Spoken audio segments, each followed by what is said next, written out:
This is a quick brief summary of Sonny Boy. It doesn't do the show justice at all, but here you go. A group of third-year high school students from Japan suddenly get transported to a black void during summer vacation. The students attempt to navigate this mysterious environment whilst struggling to come to terms with their newly found powers and feelings towards each other. Where do they belong in this new world, and will they ever find their place in their home world? That is it. That was like 30 seconds. Top notch, baby, I killed that shit. Uriel, Barbary, eat your heart out. All right, welcome to episode 7 of Pragma Pod, where we will be discussing Sonny Boy. Who wants to kick it off? I have comments. All right, comment number 1. Nokia 8210. Honestly, I don't know. I barely even understood the show. It was really confusing, but I really enjoyed it. There was like 5 A's in that word. I really enjoyed it. I can even say it is my favorite. Oh, wow. I think this comment is actually very interesting because I think it's the exact sentiment like that this show gives people. Like, I don't know what's happening, but this is amazing. I too didn't know what was happening most of the time. Yeah, I think that's the point, right? Okay, so we have May Estrera. Every time I watch Sonny Boy, it gave me some existential crisis, lol. I always know that it metaphors to the current society, and this video helped me to interpret it more. Okay. Anonymous says, this show really relies on the show don't tell, but also leans toward tell don't show when it needs to. Okay. Cross Raven says, Sonny Boy is the most interesting anime of this year, IMO, in my opinion. Regardless, it being layer cake of art house that people need to dissect it multiple times to understand its meaning. Alright. The recent episode of 8 even tackled the Messiah and follower conundrum in a belief system. Anonymous says, I understood the first 2 episodes just fine, but from episode 3, it just gets so hard to understand, but in the end I understood the whole story. 12 episodes feels like 300. I understand. You guys think so? I think so. I got 2 more. We got Unforgiven says, I always feel dumb when watching anime like this. I have a feeling that it's legendary, but my small brain just can't grasp nor understand what it's trying to say, but I look forward to the episode anyways. And then last we have denofgeek.com that says, this is clearly a shout out to the horror classic The Drifting Classroom by Kazuo Umez. Umez? That can't be right. Umezo? Why couldn't it be Umed? Because Japanese words and names don't end in consonants. I was imagining maybe it was a mixed origin. Well, I don't know. I don't know that anime. Does anyone else know that anime? The Drifting Classroom? Or horror? No. It's a horror movie, maybe? I didn't know it was an anime. I know it was old manga from like the 80s or 70s. Oh, you are familiar. Well, then that is the last Umezu. of the... It looks like I thought it was... Is it Umezu? Yeah. That's what I have here on Google. Okay, Umezu. Kazuo Umezo, The Drifting Classroom. So apparently there is some shout-outs for that in this anime. So interesting. I don't know much about it, but I'd like to learn. Those are our comments for today. Thank you, Stardust. Always appreciate it. You're welcome. MadKat. Right. So I don't want to say when I heard those comments, I was thinking for a lot of those, they were like, I didn't know what was going on. And I did feel very much, especially going backwards over this series, like, wait, did I miss something? Why is this already all of a sudden here? So the first sentiment of kind of being lost and confused, I mimic, but the second sentiment of loving it is a harder sell for me. Oh.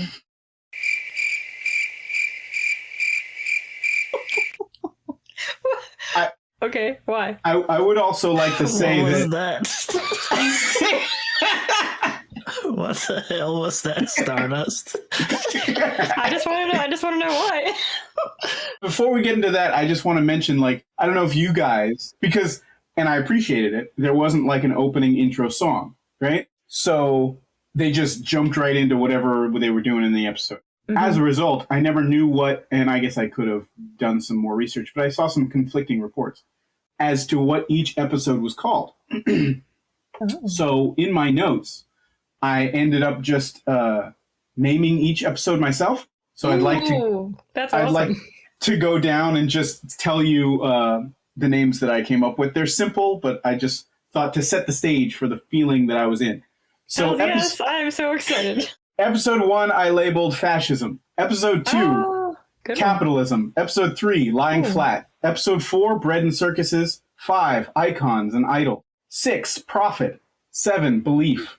8, A Dog's Story. 9, Copies. 10, Two Sausages.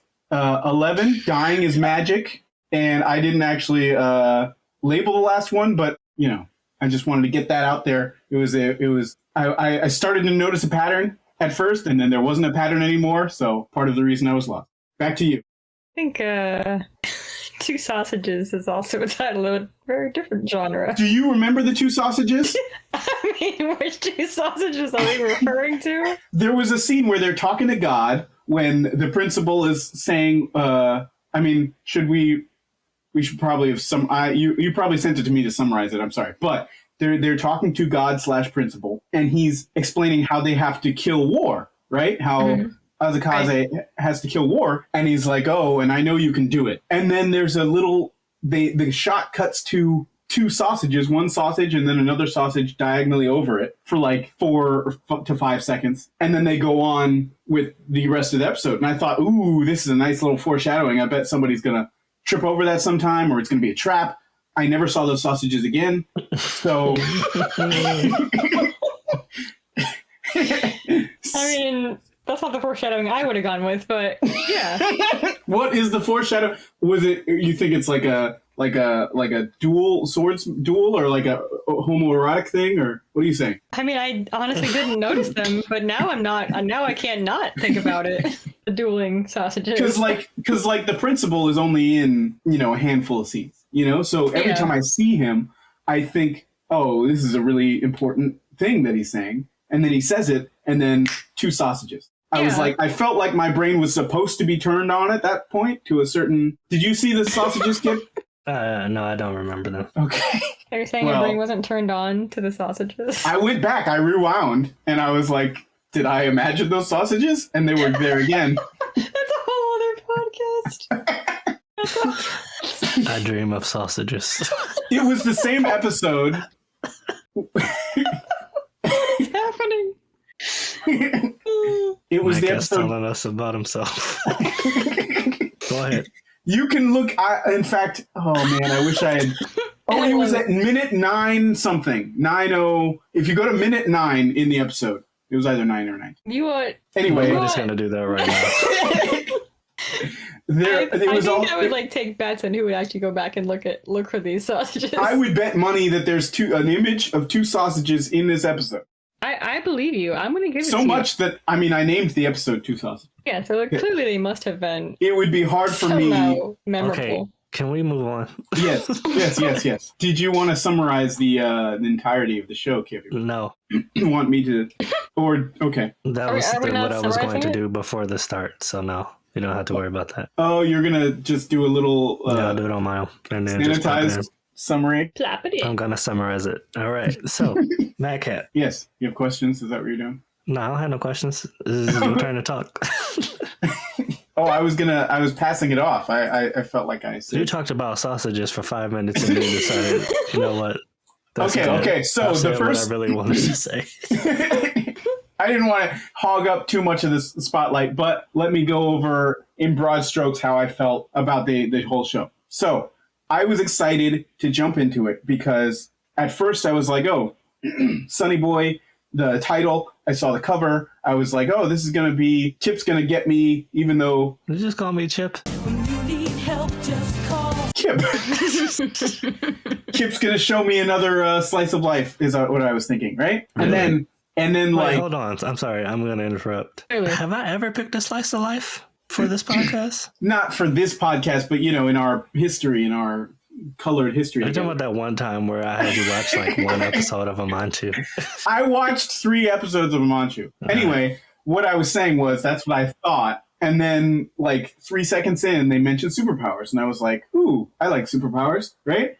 Mm-hmm. But much to my surprise, this is not what I would expect from either a slice of life or from a superhero type thing. Because the superpowers are so mind-bending, and I like mind-bending, but the superpowers are so mind-bending just for the concept. I felt like a lot of things were placed into the story just to experiment with a concept. Well, let's think about the concept of human beings and their own purpose and facing that, and what happens if you go past that. Or, let's think about the concept of like memory and what's real, and is it better to remember things as they were, or how you want them to. Let's explore that concept and just let's make up a power so that it makes sense for us to have a whole episode where we explore this outside of your mind concept. So there wasn't a lot of punching, which you would expect from superpowers. I'm not complaining that there wasn't more punching, even though there was a scene, and I'm sorry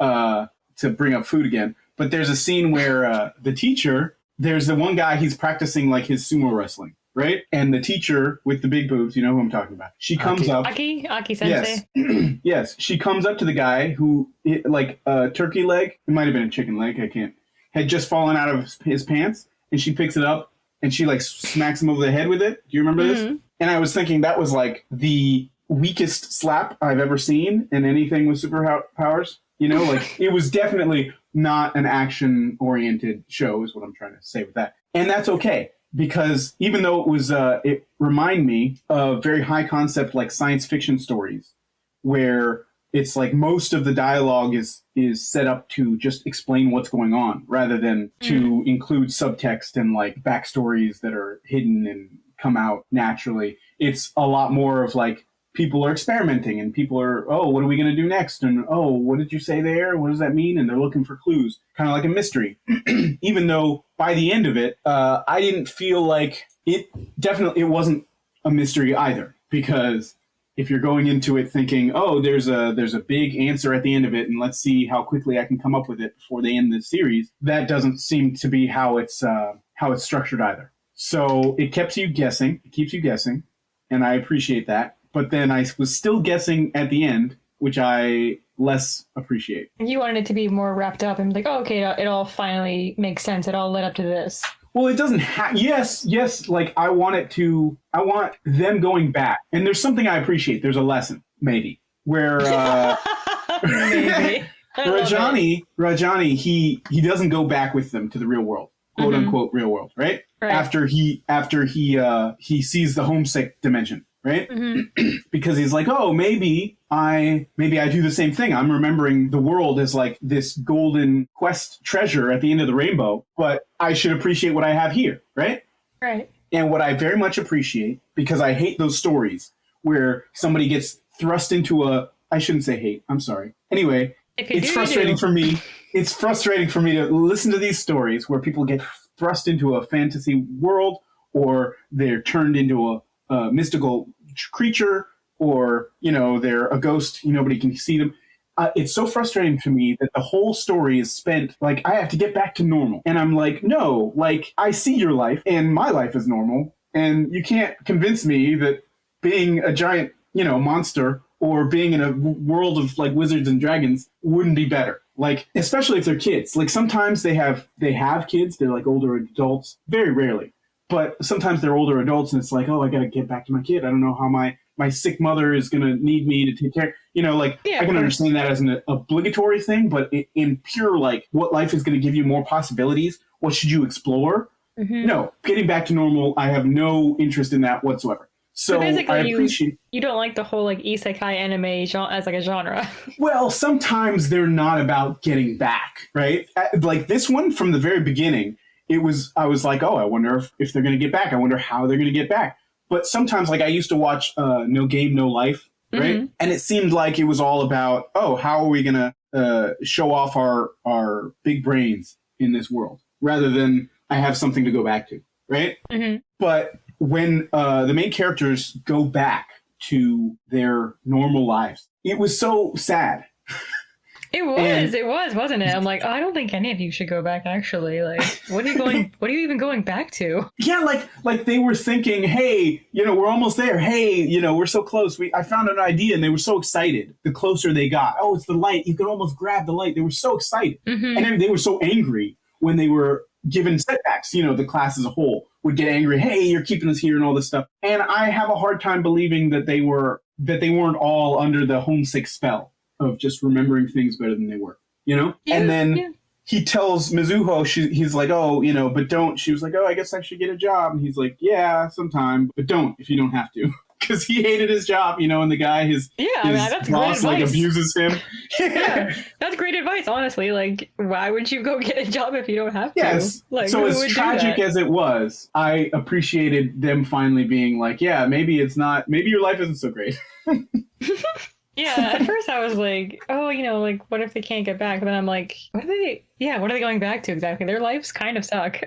I don't think I would. Like, if I were them and, like, I didn't have any, like, obligatory things. Yeah, right? and what I don't get, okay, so, and I don't know if there's a movie, I think I saw somewhere out of the corner of my eye that there's an animated, like, film, but maybe it's not affiliated, but so most of the classmates, they went on this magic school bus to the teachers' war camp against on the Holy War, right? That was also very weird. And they didn't actually come back, right? Yeah. So, and I didn't know where that. Maybe that's just me foolishly didn't know where that school bus came from. But so most of the students didn't come back, and so you were left with kind of this gaping hole of a story when these two students come back. And I felt like, oh, was it supposed to be about them the whole time? Because the girl that died, I felt like was as much as she was kind of like a plant for a manic pixie dream girl type thing. Right. Okay. No, just the feeling, like, because your main character, main character. Express yourself. What's your objection? Yeah, you can say something. What's your objection to that? No. In the first beginning, no. All right, moving on. I'm listening. No, in the beginning, like the first episode, episode and a half, I was like, yeah, she's the manic pixie dream girl, straight Garden State, Elizabethtown. But I love Garden State. Me too, actually. I say that partially as an insult, and the other half is not an insult. But no, I think after that, I was like, no, she's not. She doesn't fall in that archetype. I don't think so. I think at a glance she does, but as the series goes on, she doesn't like adhere to him, the main character. Yeah, she you're literally right. goes off and does her own thing. She's not beholden by his will. She's not there just to serve him and only him. So. Yeah. Right. I think maybe my mental image of these trope terms is maybe a little too noodly, a little too loosey-goosey. But the main character, he was very much the kind of guy that was like, oh, we don't have to do that, though. Like, what happens if we don't? People are like, hey, we got to go, and he'd be like, maybe not, though. Right. And so he was kind of sitting there a lot of the time. And it seemed like she was there, like they had this connection, and she was kind of changing him, bringing him out. She's like the antithesis of him, right? Like she's, sunny and optimistic, and he's gloomy and sad. Yeah, and that seems like a very, manic pixie thing. Yeah, generally speaking, you're right. But I guess Kip has that point where she doesn't adhere to him, so it doesn't quite fit the trope. Yeah, like she motivated him in the beginning. It seemed like her motivation and her sole purpose was there just to guide him on his path of enlightenment. But like on episode 3 or 4, you saw that she was trying to motivate everybody. Right. No, I definitely see that she was more than just that. But I think you can be a manic pixie dream girl and also be a fully fledged character. No, I don't. That's why that's why the coin was turned, because there's like this character is not a full character. It's just there just to serve the main character on his arc to enlightenment. Because I see us all as like a mixture of archetypes. Yeah, you have a point. Yeah, I just wouldn't classify her as that. Okay. She's not. I think manic pixie dream girl is pretty clear as where if I say, oh, this person is the hero. Well, if you're the hero of the story, you can be a lot of different personality types. But manic pixie dream girl is just one. It is what it is, I think a manic pixie dream girl can be the hero of a story. I'm not saying that wasn't the point that I was making, but okay. I mean, we disagree. That's fine. I think if that were the case, MadKat, just to maybe bring this point home, is that if she were the hero or heroine, as it were, of the story, then she couldn't be labeled the manic pixie dream girl. Like she wouldn't fit. She wouldn't fit it. Maybe I see what you're saying. Like though. Like she shares some qualities. Like I said, I could understand if my definitions for these terms are a little too more broad than is generally accepted. But I see these terms in everywhere I go and people that I meet. So I don't think it's reductive, because I think someone can be a lot of these terms. Right. I wouldn't mind being called. I wouldn't mind being called like one of them. Because I know I'm that and more, or possibly not that. But. Yeah, I feel like So- I understand. So the first couple episodes, first of all, the first episode, they're in this blackness, and I thought, oh, like this is interesting. It's very trimmed down, kind of like a Die Hard movie or like an Alien movie where the setting is very limited, so you have to deal with the characters that you have, and you can explore them more, right? Okay. But then very soon you find out, like, oh no, the whole series isn't going to be in this blackness. They're going to be dimension hopping, which brings it out to a much larger story. Right, and now anything's possible. Yeah, God and talking dogs and cats, magical cats, and yeah. Definitely the clones. best part was the magical cats. For me. Oh my God. I think the one specific magical cat may have been, to me, my least favorite part. Really? Which one? And I feel bad because this is probably just a cultural thing, but that one cat with the snot in his nose coming out of his, I was like, is this going to be the whole series? Which one? And I guess it makes sense Which cat was that? because Was they're that... in stasis. Right. So if he was sick going in, he's going to be sick the whole time. But still, I was like, all right, I get it. Like, wipe. Yeah, I completely I said the same thing when I was watching with my boyfriend. I was like, is no one gonna wipe his cat's nose? Can somebody please wipe his cat's nose? Like, he's just sniffling over here. Like, help him. Was that, like, which cat was that? Toto? I don't remember the cat's names. I remember the white cat's name. That was the only cat's. Yeah, because she was the lead leader. I felt like, yeah. I forget the other one's name too. The mastermind. Yeah, she was my favorite actually. And I enjoy big casts, like big where there's lots of characters. Do you? I hate them. we are definitely. So what did you think of this then? What did you think of this then? Because a lot of this, like, it introduces a whole school. Yeah. But you don't necessarily focus on all of the people. And then by the end of it, there's really only 2. Right. So I initially hated it because of that.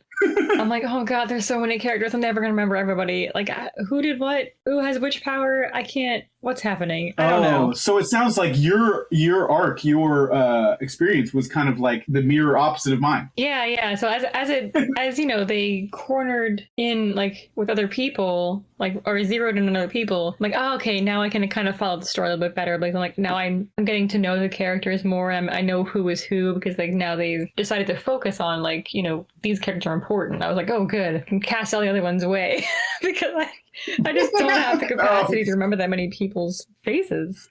It's just challenging for me personally. I struggle with multi-character. It was helpful for you to differentiate between people you didn't have to care about. Yes, it's wonderful. Like real life.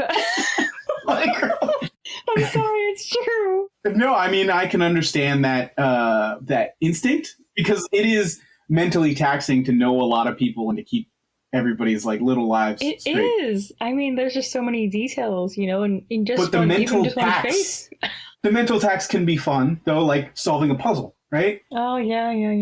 Because I was gonna say you, obviously you don't, but I try to see the patterns in people, and see how they correlate and the parallels between them and fictional characters. And it's fun to be like, oh, you're the Bucky of the group or whatever.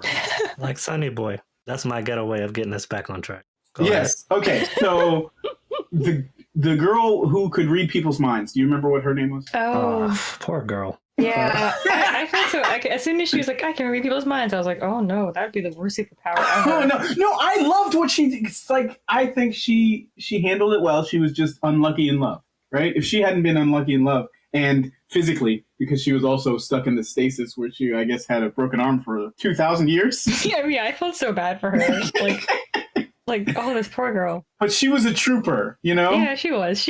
Like, oh man. I appreciated her. She would, because that's wisdom, being able to, like, obviously she could have been more wise and just decided to, make her own life. But, to believe, to know the things that most people don't want to accept, right? Yeah. To be bludgeoned with it every day and to know, like, I'm still going to do those things. Like, she knew she was the same person with or without the power because she would make those decisions, even though a lot of them were bad decisions. That's an amazing thing to know. Kind of like when people say, oh, the money would change you. If you were rich, you'd be a completely different person. But she seems like she's so stubborn in her selfness that, no, she would be the same person. And I loved finally getting a character, because everybody's like, oh, that's such an evil. Certain powers are considered good and evil in a lot of ways. And like reading people's minds. Like that could be used for nefarious purposes, of course. Right, especially if you're not going to tell people that you're reading their minds. Right. It would be considered more on the evil side. I can see why she didn't, though. I mean, everybody would be afraid of her.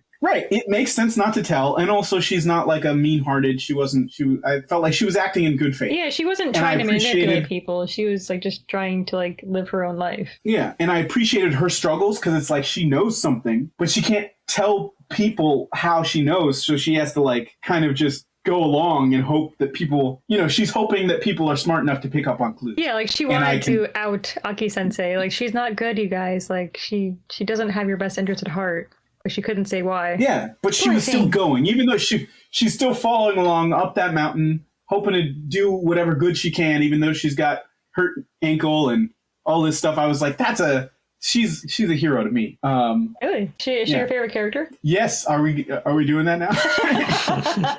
Here's the thing. Also, she is my favorite character. Really? And also, it might be a tie though. But also, her episode, like I was writing notes about how weird some of the dialogue was. And I was like, why does this sound weird? And one of the theories I came up with was that like the dialogue is so flat and so, I shouldn't say flat. That's going to sound really criticizing, but not a lot of layers and subtext. Now, man, I don't want to say that because that makes me sound dumb if you guys open all the layers and subtext. But then it gets to her episode and you're reading behind, like everybody's speaking. And then you get to hear their inner monologue where they're saying, like, they're thinking something slightly different than what they're saying, right? Mm-hmm. And I appreciate those layers to the dialogue, as opposed to, like, there was a talking between the cat and the dog one time, and the cat was like, "Oh, you're better than this," and he was like, "Oh, I don't believe you. It's this." Like the way they were talking was so matter of fact, like they were saying exactly what they were thinking, mm-hmm. and these two don't seem like. Like, obviously, she was like, oh, you're good for Mizuho, right? Mm. So I guess I can trust you. Well, I guess I like you. But it still didn't seem like they should immediately be so trusting of each other that they're going to say exactly. Because even people that are, like, good friends don't always say exactly what they're thinking to each other. Right. So don't you think that, like, that makes them kind of, like, they seemed, like, wise because of that? Like, it's like they were in on, like they knew everything that was happening. They're like, this is just how it is. Yes, and maybe that's what they were going for, is that these characters, because he had lived, like, how long was he before he met them? Like 2,000 years or something, right? Wasn't it about 2,000? Yeah, I wanted to say 2,000, but it seemed like a lot of 2,000. So for characters to be thousands of years, like I got to the end and the main characters, I was like, you lived for thousands of years in these dimensions and you're just, this is what you're doing now? It seems like such a letdown. I didn't feel that depth in them. But in the animals, I could see, maybe that's what they were doing. Because I remember watching Tenet. And in Tenet, there's a scene where... I'm sorry, but okay, I'm not going to say the movie. I remember watching other movies, and there are scenes explaining, like complicated concepts. And what I loved about it when I was listening to it was like, they're going to speak very plainly to each other. They're going to explain exactly what they know instead of just saying, one guy says, oh, do you understand this? And he says, oh, yeah. And then he explains what he understands. Because when somebody asks you if you get something, misunderstandings can come when you're like, oh, yes, I get it. And now you're both assuming that you know the same things, but you might not. So it does seem very wise. And maybe that's how the dog and the cat were supposed to seem. I could get that. But it seemed like a lot of people in the show before that episode were speaking that way. And obviously there were hidden thoughts, like the love triangles that were in that they didn't. But I don't know. It didn't seem like there was very much hints before that. So that's all. So that's also when my brain kind of turned on. That's when I started, enjoying the show more because there were these layers. Oh, okay. Telling you. So you had to like hit this point where you realized that there were all these different layers, and that it was. Well, because when she's reading the minds, you're getting one line of dialogue, and at the same time, you're getting another line of dialogue. So getting both of those lines at the same time made the dialogue more interesting. Okay. Yeah, I could see that. Yeah, I liked all the different perspectives. What was that, Kip? You want to say something? This is like every time there's like awkward silence, I'm like, I'm gonna have to cut this. Well, you said something, and then we were letting you speak like gentle people. Gentle people. This might be a bad episode. What was I gonna say? I don't remember what I was gonna say. Carry on. That good, huh? No, okay. Wait, what? We're talking about different You said you perspectives and were- different lines of dialogue. And you said the show, I guess, recaptured your interest or captured your interest. It was more, once something she that came into the scene. Yes. No, I kind of was like thinking out loud, and I was like, man, that's a shame because it's not like she magically had her episode within the first 4 episodes. No. Like, she was kind of deep in. Yeah. And then I also she wasn't. She was deep in, and then she was gone. wasn't. I really like the dog episode. I was like, when you said that, I was like, oh, he ain't like it. We haven't gotten to Like, our serious. overall, opinions yet, so it's Yeah. okay. Did you guys like the dog episode? I really did. I thought that was so great. When you say the dog episode, you're talking about his backstory with the tumors? Yeah. I was like, and I thought I was going to like the girl who rescues him. Is almost like exactly Cheza Oh, from okay, Wolf's okay. Rain, even in appearance. Oh. Okay. So I was like, oh, it's Cheza, and they both have the same fate. Okay, so it's the incarnation of Chaza. Her name is Kodama, though. To answer your question, sorry to Kodama. cut you off again. What was the wolf's name? Inu. Wasn't it like Yabaki? Yabashi? Lou Girl. Sorry. What? It's like the French wolf. Lou. No. All right. Okay. No, I understood. I was surprised because I was like, is that what they named him? No, it started the with wolf's name it was like the wolf's Yamabiki name- It was or Yamabiko. Yamabiko. Okay. And Kodama was the girl, aka Tree Spirit, because that's, Japanese folklore. Okay. So yeah, I really liked Kodama at first. I was like, oh, she's gentle and she heals things like Snow White. And like, of course he's like an angry, guy who just doesn't know what to do. Like, a typical like angry teenager kind of dude. I'm like, okay, whatever, it's fine. And she'll save him, right? Like she'll heal his soul. And it just gets really, really sad very quickly. And I'm like, wow, he's terrible, and she's still really nice, but also He's terrible. like the whole like tumor thing, and like it's like he wants to like tell her what's actually going on, and like she just feels bad, and she can't do what she wants to do, and like nobody will tell her the truth, and it's just like a very like it just gets sadder and sadder as it goes on, and like he's the only one that survives that whole tumor pandemic thing. So like, it's just so sad. I'm like, oh man, but he did gain a lot of wisdom. So in the end. What I'm sorry, because she's like, it's so sad, the whole tumor pandemic, and then she just proceeds to start laughing. I was just like, are you the Joker, bro? Like, do you know how you feel? See, that's I was probably thinking about my brain was probably like switching to a different track, and like it was already there. It was already there, but I move on from emotions very quickly. Good save, fellow human Yes, being. thank you, fellow human being. So since you liked that episode so much, can you explain to me, because there's a line that's like, he should have known all along, like he was the reason, he didn't help her. He could have helped her. He didn't know his power, and that's why they all died, and that's the tragedy of it. But can you explain that to me? So I don't know for sure, but like what that meant to me was that he somehow created that world. I don't understand how or why. And the tumors. The tumors seem to be like from the other guy that was causing it, but like I feel like he somehow got in there because of the Moore said the tumors. Yamabiko. Yeah.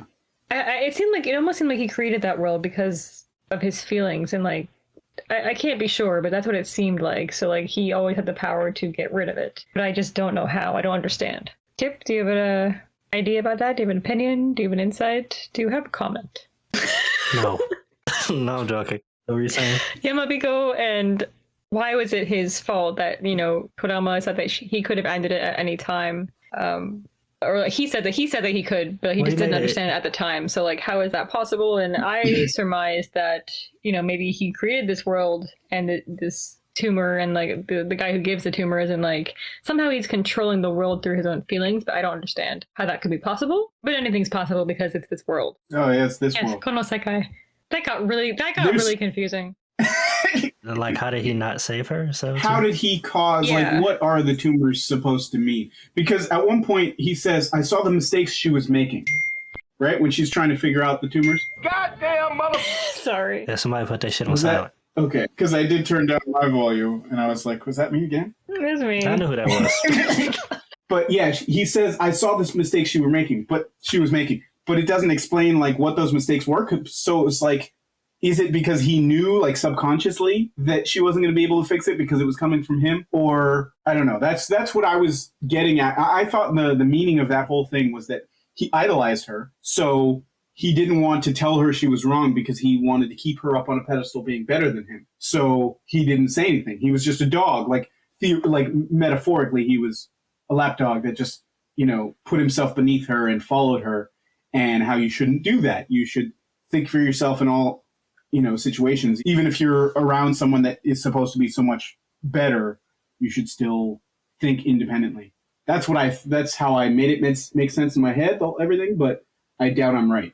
I see. What if the tumors were like a metaphor for what was happening within him? Like he had this just cancerous growth within himself. Yamabiko, like it was just like eating away at him and like, enveloping, like this hatred and everything was enveloping him. And maybe in that regard, like he brought it with him. That may be, but I would understand that less. Because as I said, it seemed to me like the lesson that they were teaching was that, like, think for yourself and don't just be a lapdog. But at the same time, him at the beginning of the story, before he's a dog, is kind of a jerk, right? Mm-hmm. And then when he becomes a dog, like, it's because he's in love and he's willing to do anything for her, mm-hmm. right? So even though he puts himself beneath her and he kind of like shuns his own personal thinking, I still thought he was a better person as the dog. Oh, so, and like less hateful, right? Mm-hmm. So why would, when he's a human, no, they're fine. And then when he's a dog, it doesn't get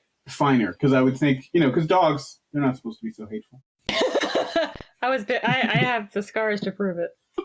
He didn't really fulfill his promise to her. She just wanted him to open up. And at no point did he fully open up. And when you said he was, what did you say? He didn't have any hate as a human? Or, as a dog? Mm-hmm. He didn't? I disagree. He had the same hate that he had as a human. He hated himself. He didn't hate them. Yeah. He hated himself.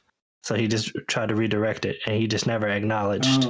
Okay. He never acknowledged that. So all of that, to me, was like, well, these people are very much real. That whole scenario is just a manifestation of his regret and anger towards himself and doing very little to just open up and acknowledge that, hey, like, it's okay to let go of your regret and let go of your anger and move forward. He wasn't able to do it. And when he realized that, it was like much too late. She's already gone, Like, yeah. So he doesn't hate himself anymore. And he's telling Nagata and Mizuho, like, yo, like, everything that happened in the past, you got to let it go. Because everybody carries some type of burden in this series. So it was like a teaching moment. That's how I saw it. That makes sense. I believe you. Because there's a through line in the series of, like, there are things that people aren't addressing. There are things that people could easily know if they looked, but they don't see because they're not looking, because they don't want to know. And that's a good metaphor for a lot of life, honestly. Mm-hmm.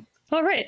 I don't know. It's fine. I still don't know the question, but I hope I answered. No, you did successfully. Thank you. Oh, my God. That's my car. That's Hold not on. me. Goddamn mother. That's your car. Yeah. Bruh. Is somebody... Yeah, she got that.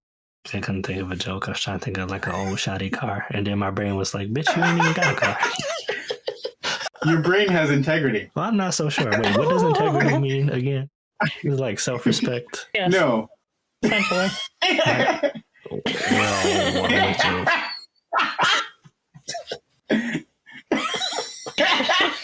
I'm gonna go to the old blooper. Getting some conflicting reports. The quality of being honest and having strong moral integrity is like when you're gonna do the right thing. I just read the definition. I don't need it. Yeah. So doing the right thing for the right thing's sake. No, even if nobody's looking, that's the definitive, I think, piece of the puzzle. Yeah, I think my brain is half and half on integrity. But, anyway, I don't know. It's a new car, by the way. What's her name? Bruh. It's too late, motherfucker. You just said it. Guess we're gonna have to edit that. Lance came out. What you always say? We. That's because she has empathy for you. I do. Well, honestly, it's never we. Just me. Yes. Anyway, you be proud. It's a new car, and it has its own alarm system, and it's sometimes sensitive. I would not be any less proud if it was an old car, as long as it's not that. The old car that I used to have. Yeah. So yeah, Yamabiko and Kodama, Tree Spirit, Tree Force, aka Cheza. Yeah, I liked that. I liked all the episodes, to be honest. Okay, I but did liked not that one. like the monkey baseball episode. Yeah, I had a feeling when I could was not watching it, I was like, oh, these motherfuckers Yeah, gonna I hate could this not shit. stand. First of all, I hate baseball, and second of all, like what? What is happening? Like this Yeah. entire episode, it's like Yeah, an why? entirely different story arc. I'm like, what? Because the monkeys aren't wearing clothes, right? So they don't seem like civilized. Mute your microphone. What's wrong with you? Oh, I mean, I thought about it, but then I was like, I'm just gonna cut it out. I thought he made anyways that for a post. noise as like an attack against me and what I was saying. No. That was a How purposeful. dare you speak bad about apes? Oh yeah, and they were apes, right? They didn't have tails, but so they're not wearing clothes, right? So they're not. It sounds they're like apes. they're not very civilized. Also, they were given the bat and they didn't have baseball before this, right? But then at one point, the guy's talking, and he's like, and they looked at the video replay, and I was like, these monkeys have a video replay? I don't understand. That part, the part you didn't understand. That's the one that got you, huh? I want to be that and the sausages. I want to be clear. I did something. I kind of regretted how I did it, but I kind of one-shotted this series. Like I just sat down for like 6 hours Wow. straight and watched it, and I knew before I committed to doing that. There's a train going by. Sorry. Yeah, we know you got all kinds of shit going on. You would. I like the nightlife. You would not believe. Like I live in like a suburb. It's just obnoxious. It's just funny because I live next to a huge railroad track and the airport, and I don't hear anything in my back. Yeah, I didn't. Okay, let's focus. Let's turn off this music that I got. You're in my listening ear. to music? Bro. Yeah, I just got it low. I I'm take always back what I listening said to about music. your integrity. I don't give a shit. I've been listening to music for every time you get on the goddamn. It's just also I was working as well, so It's not better. hey, but it's honest, and that's integrity. But you hit it, so it's not. The monkey episode, yeah. I didn't hit it. I just told you. I just delayed it. Anyways. So I one-shotted this series, and I didn't know anything about Sonny Boy before I watched Sonny Boy. The only thing that I knew was that it was an original work. That's it. And as soon as I started it, I was like, oh, I probably shouldn't have one-shotted this. I should have gave this a lot of time to, simmer and then watch it again, which I haven't done yet. But the gorilla episode, I couldn't pause the episode because I only had 6 hours. Right, yeah, exactly. So I was like, hey, if it's something that went over my head, I'm just gonna have to go back at some other point, which I knew I would do because me and Stardust very briefly spoke about it. But this probably is it's definitely one of my favorite series, if not my favorite. But that's a tall order. I have to figure that out after I watch it again. But I thought the gorilla episode, I do not remember the context of the episode, to be honest. I know it was a huge metaphor that kind of reared its head again at a later point in the series, I feel like. Walking away from that episode, well, I didn't walk anywhere because I only had 6 hours. Clicking the next button after that episode, I just thought, first I was like, yeah, they're going to hate this shit because it was just talking. I didn't hate the monkey episode. I don't mean to make you guys sound like, oh, you can't deal with just talking. No, but I like talking. I like just talking. Okay, I like Yeah, that. I liked However, y'all Yeah. offended. I liked the episode with the most talking because everybody got to talk twice at the same time. because I don't like the context. Like the talking is great, but like the monkey baseball, why? I don't even like monkeys. Listen, I'm not criticizing you fully. Yeah, that's about as much as you're going to get out of me. As But expected. in general, I thought the gorilla episode was genius because... Shut up, all that whispering. I'm going to just pump your audio Before you up finish, and isolate it so I can hear I what you're just want to say saying. that I did like the monkey episode, and I'll tell you why after, but you go. I know it's going to be something completely separate from the way I did. But I thought the episode was genius because I was like, you had to understand that I liked it. So I was like, what a way to have an engaging episode that is fairly easy to animate. They saved so much money. They saved so much fucking money with this episode. Like when I was watching it, I was like, yo, they literally have had this frame of the diamond baseball field on the screen for like 4 minutes, bro. And then the next thing was just them doing squats and walking, but it was the same cycle of animation. And I was like, this is genius. And I was like, and I think the voice actor that narrated it, whoever plays Cap, I'll look it up later, deserves an award because I felt like I was listening to I Am Legend, the audiobook. Like, you know how Will Smith was primarily in 90% of I Am Legend by himself. It's just him and a dog. Like, this is how I felt about this. This baseball episode was just Cap telling you a story that had big implications. And I was like, it reminds me of, I believe, Recreators when they had a recap episode. You know, got to do those recap episodes because typically Japan animation studios operate on a hurry up and get it done basis, meaning like in the US, like we'll have the complete season filmed and edited months before it airs. In Japan, usually it's like, yo, this shit come out Thursday, get it done. And they're like, yo, it's Tuesday, we just started, and they like, get it done. Like, throw some stuff that's together. how they typically operate, which I don't agree with that at all. But no. What a genius way of like being cost efficient, cutting time, giving mostly everybody a break. Yeah, except Cap. I mean, I'm pretty sure that dude got a bonus. He should have. Like that was the only thing that I thought made it interesting or good was that he was so excited about it. Like yeah. Like a 5-year-old seeing baseball for the first time. Yeah. His guy who is the seiyuu for Cap is, wow, what a name, Ueda Yoji. So I want to say a couple things about this episode. So I liked this episode for, I want to say 3 reasons. And if I get to the end and it's not 3, I apologize in advance. But number one, as I said, my episode 1 title was fascism. My episode 3 title was capitalism. 2 title was capitalism. 3 was lying flat, which is a reference to the culture. Not this time. About, rejecting like the traditional workplace environment. And so number 4, I labeled bread and circuses. All those have to do with like sociology and society and keeping society comfortable and together, even if sometimes you have to use, less palatable means, right? So this is when I still thought that the show kind of had a pattern and I was looking for that pattern. And bread and circuses, I was like, oh, why we have a whole episode on characters that we don't care about, monkeys, that are playing sports. And what I came up with, and I liked the puzzle of trying to come up with something that made sense. But what I came up with was like, oh, these guys, they're trapped, in the multiverse. They're lost. They need something to bring them together. They need something they can latch onto for fun. Everybody needs like a morale, a pick-me-up, something to release stress. The guy said as much when he was talking about how he feels so much less stressed here in the new worlds because when he was back at home, he thought about sports as, baseball is basically just work, you got to get better, you got to do this. But now he can do it for fun, right? Mm-hmm. And it was kind of a load off and it can help people be who they are. So I appreciated that. It was like a puzzle and I found an answer to it. Obviously, I didn't find the answer to the whole series, but this was a rewarding episode for that. Number 2, I do like just talking. I do, and I'm not saying this just to attack you. Take that, Kip. I was watching an episode of Criminal. Criminal is a international crime TV show, and what's the name of it? Criminal. That was a joke. Yeah,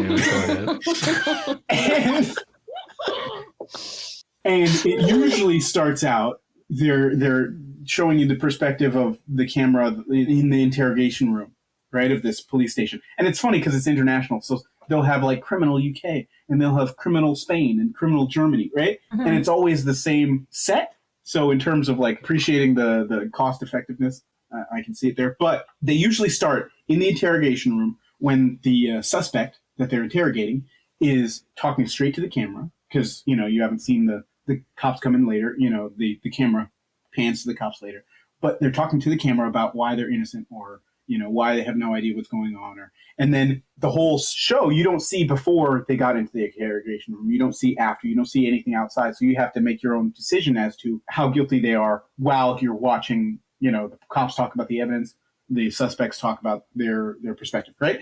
And what I appreciate, especially one of the episodes with the character who played Jon Snow in Game of Thrones, he has an episode that was clearly just like they chose, like he wanted to do it, I imagine, because he has the longest monologue of anybody that I've seen in the series, just looking straight at the camera, explaining what happened, and he has to, you can see the different emotions, the different tones, and you're hanging on his every word because you're wondering where it's going to start. His story is going to start becoming implausible, and I love that kind of stuff. That's one of the reasons I love Quentin Tarantino. If you remember in Reservoir Dogs. Hey. I know that's rude as shit, but I got Anyway, time I stop you, my it's gonna point be is, rude. I like monologues, and so I appreciated this monologue. Mhm. And I also liked the story about the monkeys, specifically about the umpire, because there's, they're walking back and they're like, oh, what a great monkey, or he was a great person. She wouldn't say person. She probably said monkey. And the Cap, he's like, yeah, Blue was whatever. And she's like, no, the umpire, because he fought the world and won, Yeah, that was And Nozomi. I love those kinds of stories where it's like people might not know, but his integrity won the day. That was inspiring, more inspiring than most of these school kids. So yeah, that was three reasons why I liked Bread and Circus. I mean, whatever. What was the second reason? Because I like monologues. Oh. The reason that you cut me off on. I let you explain, and then I felt like you were about to reiterate. So I was like, no. I was inviting the audience into other great monologues in the history of cinema. You spoil Criminal International, Well, and you was about to go on to Quentin Tarantino. You say I was going to reiterate the same stuff, but I feel like if you didn't know what I was saying, maybe I needed to reiterate. We got you. You could have summed it up with, I like monologues. Instead of you going into detail about Jon Snow. You stopping me talking. What if you guys? Go ahead, Stardust. What if that was brilliant?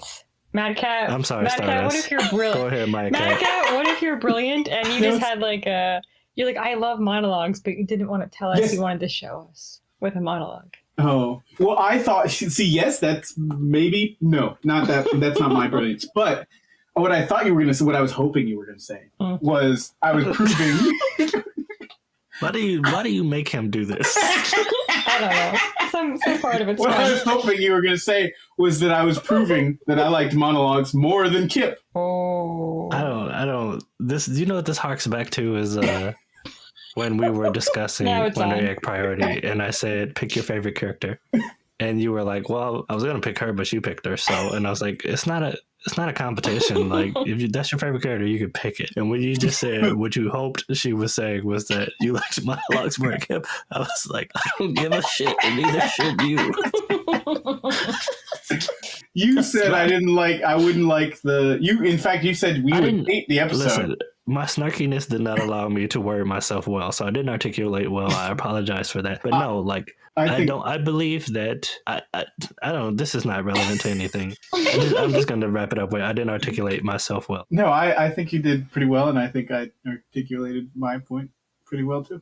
Yeah, I also want to add about the gorilla episode. A lot of times in episodic writing, you just take it and then you move on, but you don't, I say you, but I mean me. I don't always think about how difficult it is to write this self-contained story while having this bigger narrative and to do it every episode. And when I watch different shows, I'll give an example, like American law shows, right? Like, each episode, most of the time, is a different story. Right. Mm-hmm. Every now and then, they'll have like a 2-parter, maybe even a 3-parter. But you typically know what you're getting into. Somebody's going to get killed, and then they got to figure it out. Yeah. Maybe the person's already dead. Maybe the person's on the run. Maybe they took a hostage. Yada, yada. You know what you're getting into. But with Sonny Boy, this gorilla episode really made me realize I think I said this to Stardust, where I was like, when I watch certain media, like, I want to be transported. I don't want to feel like I'm on planet Earth. I want to feel like I'm in what I'm watching, Right. And for Sonny Boy, I felt like I was on a baseball field listening to this ape story. Like, what happened next, Cap? And I was just like, I was thinking about every episode and how each episode was so different. Yeah, it was. I just thought it was like really, really quality writing in Sonny Boy to be able to captivate me and transport me into a different feeling in a different world. What felt like each time, even if it wasn't each time, it still felt like it was different each time. So that was another thing I wanted to add about the ape. It was different each time. What do you guys think about at the end, like the kind of like the big reveal of this monkey episode, right? Where like Nagata can see the one-armed ape just trying to hit the ball. He wants to play baseball so bad, and like he can never be part of that world because he has an arm, which frankly that's not very nice. But I guess he can never be part of that world, and I think it kind of parallels Nagata in general, where he can never really be part of that world that he wants to be a part of because of just who he is as a person, and maybe he feels like he just doesn't deserve to be part of the world. So I feel like it's kind of like, I feel like it just really shines a light on his personality and like what's happening in his life, and maybe foreshadows of like maybe he'll never be a part of the world, like in the same way. I disagree with that, but when I spoke about the gorilla episode, I brought up how it resurfaced, the themes of the gorilla episode resurfaced later in the series. And when he saw the one-armed gorilla like still swinging, not giving up, I think he saw a bit of himself, but he also saw who he wanted to be. You know, there's a scene pretty early in the series, where he gets into an argument with Mizuha, and she's like, "You're so feckless," and like calls him annoyingly feckless. And I think even Nozomi at a point was like called him annoying along that same regard. He was, and it was something. And he even like says at a midpoint in the series, just like, "I know how I am, and I hate it." I think at that point he was kind of stuck in his ways, and he was like, "Oh, this is just who I am." And at the end of the series, when MadKat, you were saying that you were speaking about how this world was much better. Who would want to go back to that world? For me, I didn't find it sad, because at the end of the series, I'm going to paraphrase horribly here, but he essentially was like, you know, this is just the start. This is the start of the future. So left off promising, where it's like, yeah, you're not going to go back to this world and things are magically, you know, a lot of times you go back to the normal world in these isekai animes and everything's just automatically better, right? It's like, I don't remember the ending of Willy Wonka and the Chocolate Factory, but I want to say it's like Willy Wonka and the Chocolate Factory, where it's like, life is great now. The little boy got rich. He got the whole company. And that's not and he flew home the case. It's like, you're going to go back into your reality. And maybe some people will say, hey, this sucks. I should have gone to the other world. Maybe some people will say, hey, maybe I'm not able to change everything on a massively global scale, or maybe I am. And maybe some people are just going to go back with a new mind and a new goal and say, the situation is what it is right now, but it doesn't have to remain that way. And I think that's how the series ended off. Nozomi was with, forget his name, Asakaze. Yeah, Asakaze. And of course he liked Nozomi, but that wasn't the Nozomi that he had known. And yeah, some people were like, oh, it's a bummer that he didn't get with the girl. He didn't get the girl, and he didn't graduate with a smile on his face, and yada, yada, yada. But what was important for me was that he became a better person after everything. Because at least knowing that you're maybe not the best way is better than just not knowing and continuing to be terrible. Knowledge is half the battle. When I think back to that gorilla that he saw not giving up, that was kind of like a precursor to who he would become at the end. Somebody that's just not going to be this feckless character like he was before. He's going to be that gorilla that just doesn't give up. That's how I viewed it. Okay. All right. I mean, I could see part of that too. But he got both arms. I'm going to cut that out. No, I think that maybe that should, you can keep that. So that wraps the monkey episode. Yeah, I mean, we're definitely not going in order by episodes. We're just, at this point, obviously, we don't do that anymore. We're just I know. Oh, I wanted to talk to you guys about, like, I was trying to think about what everybody's powers were, and I was, like, trying to come up with, like, a list of, like, what the powers were, and everybody, like, what everyone's powers were, essentially. So, like, Mizuho, like, has cats that bring her stuff via Nyamazon, which is definitely my favorite thing I've ever seen in an anime ever. I wish that I had an Amazon. It seemed silly enough to actually be a real thing. Because when I first saw those boxes, I thought it was like Amazon, but just for cats. Like just cat food and like cat toys. And yeah, so when I first saw it, I thought they were just doing the anime parody thing like they always do, you know? Like, yeah, just hella lazy. McDonald's, McDougal's. Exactly. Anime's famous for that. Hella lazy. They just don't care, you know? Like Google's is like goggles, you know? Like they don't care. Also, Google is not a real word. Google. Yeah. Okay. So anyway, so I thought it was that. So like when they revealed and the cats started talking, you guys, I lost my mind. I was like, oh my god, these cats are talking and the Amazon is real. This is the best day of anime ever. Yeah. Anyway, so Mizuho has the power to get cats to bring her stuff, and I'm super jealous, and now I want that power. Anyway, blonde girl who I believe is named Shanghai, she has like electricity, you know, like... Yeah. What? What did you say? I'm sorry, because I know she was Chinese in the series. No, I think her name is Shanghai too. No, it is. And I just was like, wow, guys. Yeah. Like, wow, guys. It doesn't, yeah. Like, what's going on here?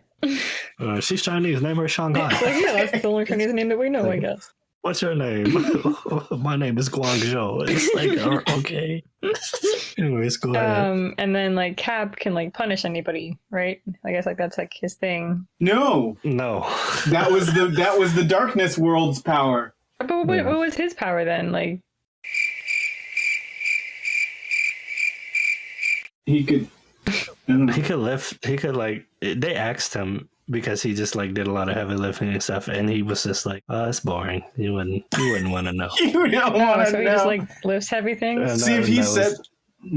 I mean, that's implied, but it's never confirmed because he doesn't answer the question. Yeah, I was a little confused because at first I was like, okay, so that's his power, but then like later they did reveal that like, okay, it's just that doesn't only apply to you. So now I'm just like, but what was his power then?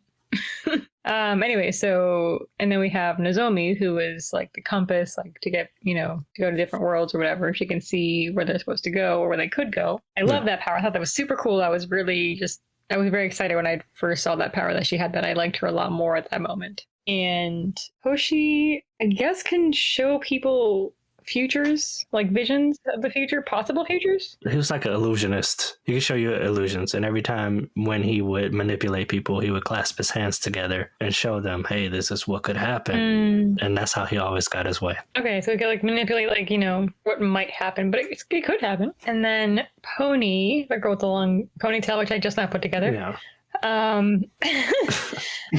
She could swap places with items or things or people, right? She could like make things appear and then reappear in different places. I don't fully remember Ponies. I just know Pony was like kind of an asshole. Yeah, she kind of was. Definitely. Rajani, I don't know how to pronounce his name. Rajani? What? Rajani. That's how I got the feeling that we all were going to pronounce it differently. Yeah. Rajani? I don't know. Anyway, the science, like the Indian scientist dude. We apologize for our ignorance. Yeah, sorry, I don't know what his name is. But it's something like that. Anyway, so Rajani, it seems like he can like bring things to life that are like not like he can make something out of nothing. Whereas Mizuho has to order things from the Amazon, he can just like create things out of nothing, like true science, I suppose, and like just things that don't exist in the real world. He can like make, like he made that little almost like a metal detector, but for finding the frozen people. Which is a pretty interesting concept, and I think we'll circle back to that. Asakaze he can like he was a Super Saiyan. Is that possible? What? No, stop it, Goku! Get to the chopper! He's pretty much a Super Saiyan. Because he can manipulate like gravity and space time and Yeah. I mean, he's like flying around and shit. I mean, clearly he got like the more typical power, but like the cool one. Yeah, it is a cool one for sure. Like the whole series, he's like, "Hey, then you all fuck me up." So I was like, "Yeah, he's a Super Saiyan." Oh yeah, I guess Nagara, he can go to different dimensions. Am I missing people? Because I'm sure there were like some smaller ones, like the guy who could light up his finger or whatever. Like that's the guy who is funny when you said that that you were thinking about all the powers, because I think his name's Hayato. Hayato was the one where they went to him and was like, "We need a list of people's powers," and he was like, "Yeah." So S class, he was the one who came up with the list, and he was like A class, and they was like, "Wait, you're in A class?" He was like, "Yeah," and they was like, "What's your power?" He's like, "I can turn the tip of my finger into a flashlight." And they was like, "Why is that considered A class?" And he was like, "Cuz." He's like, "I made the list." I mean, fair enough. That's a good life lesson right there. He was so pleased with himself when he showed them. They both just staring at him and they looked at each other. What? He's like, "It's neat, right?" It's neat. It's such a stupid word. But yeah, there's a lot of them, so of course we're missing people, but I think you gave most of them that were stated. Okay, I just want to if I'm missing anybody, like, Yeah, you missed Sweetwater. Sweetwater. Such an important power. What was the Sweetwater? Oh, somebody that was wasn't that the guy who was pissed because he was like baseball king? He was dating Shanghai. Oh, yeah. What did he do? He could make water taste sweet. Oh, well, that's not bad. I mean, companies have basically marketed that, and they call it LaCroix. Mio. And carbonated it. But yes, you're right, Mio as well, like the flavor enhancer drops. Pretty cool idea with Mio, because they're like, oh, you could put a lot in, or you could put a little, which means if you don't like it, you could be like, oh, I'll just need to buy more to find out the perfect ratio. Pretty clever. I don't like it that much. I was like, no, I don't like Mio either, but I appreciate their grind. I like the name Mio. I think it's a really cute name. Yeah. Anyway, all right. So those are all the powers. All right. So the other thing that I thought was super interesting was that the animation itself gave way to a lot of an impression I had about this anime to begin with. Like when the first opening scenes, I was like, interesting style of animation. Like it's really well done. It's not beautiful, but it's really well done. And so immediately I was like, oh, this is going to be a psychological ride. And I was like, I better get ready for this. Like whatever's coming, it's going to be like going to mess with me. And they held true to that. I'm actually that first impression was accurate in more ways than I could have possibly imagined. Yeah, I had so many different impressions. I envy how accurate your impression was. But artistically, art-wise, I like it in comic books when, characters are farther away, and so you don't see all the details. And I always think it's interesting how artists decide to depict less details, And they did that a lot here, where you wouldn't see the person's face, and sometimes the people would be off in the distance, so you wouldn't see like a black outline around them. Mm-hmm. They would just be blobs of color against the background's blobs of color. And I liked that. It added a different texture. It was just, I don't know if it was important at all to the rest of the animation, but it was nice to look at. Yeah. Oh, I thought so too. I'm like, I thought that was very interesting. I think it came out a lot in this anime, like particularly that was very noticeable. I'm like, wow, they don't show people's faces like a lot. There's obviously meaning behind that. I don't know specifically what they were trying to say, but yeah. Like, these people are not important, and I'm like, great, because there's already too many in this anime. It uses mixed media art. Right. And at first, I felt like I was looking at a little bit of rotoscoping, which I am not a fan of in the slightest. But at the end of that series, I came to love the anime, the art of it. One of the people that stuck out was Rajani, because there was like a lot of scenes when they met up with him again where he would make like a pose and it would be like this colorful background behind him. There's also when he was like going over his travels and he was talking to Mizuho about all of the paintings that he came across or whatever. And they were showing all these beautiful artworks. There was a lot of expression in the art towards the later half of the series that really made me think about the art in the beginning, in the middle, and the end. And I was like, it's weird because in the beginning, I wasn't the biggest fan of it, but by the end, I was like, yeah, I love it. Speaking about the art, I mean, obviously, I love the series too, but I do want to add that this is kind of separate. This is not kind of separate. This is very separate. But in the Wonder Egg Priority episode, I stated how I was shocked that it had a higher quality than Violet Evergarden. And I rewatched, I think it was like an OVA or something for Violet Evergarden. And I was like, I was on some manufactured anthracite because that's just not true.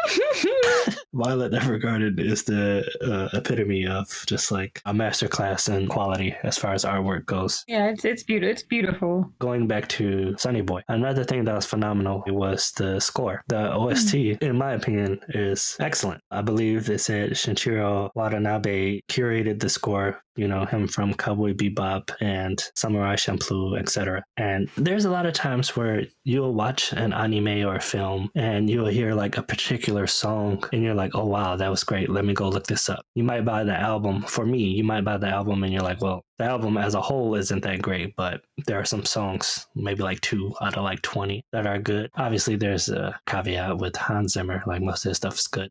But a lot of times I believe the scores also will be really good. They're just not implemented in the film or the anime or the TV show very well. And that's, I believe, the fault of the editor. But with Sonny Boy, I felt like that wasn't the case. There's a song that plays when they're on the island that's super, super, super good. And all these songs are very distinct in their own way as well. Like a lot of interesting instruments, steel drums. I'm always like interested in a song that uses a steel drum and it's not like a Jamaican song. I'm like, well, how are you going to make this work? And it works. It's not an easy task to do, especially when you're throwing in synths and other, digital instruments as well. The song that plays when Nozomi dies, when she dies, they withhold the emotion, and they don't withhold the aftermath of that emotion for like a couple minutes. They withhold it for like an episode and a half, I feel like. And then it starts when you see them going on their travels and they start to get affected by remembering her, keeping her with them. Each of them start to kind of break down in their own way. And the scene with Rajani was gorgeous when he's like, no matter how much knowledge I ascertain, no matter how much I discover on my travels of these 2,000 years, I will never know how to comfort a friend with words words beyond just listening and being there. And you see Nagara breaking down. And I was like, dude, that was like very realistic. It was phenomenally written. And the song that plays, if you go translate the lyrics, the song that plays during this scene is gorgeous because it speaks about her being the light, not just for him, but for everybody. And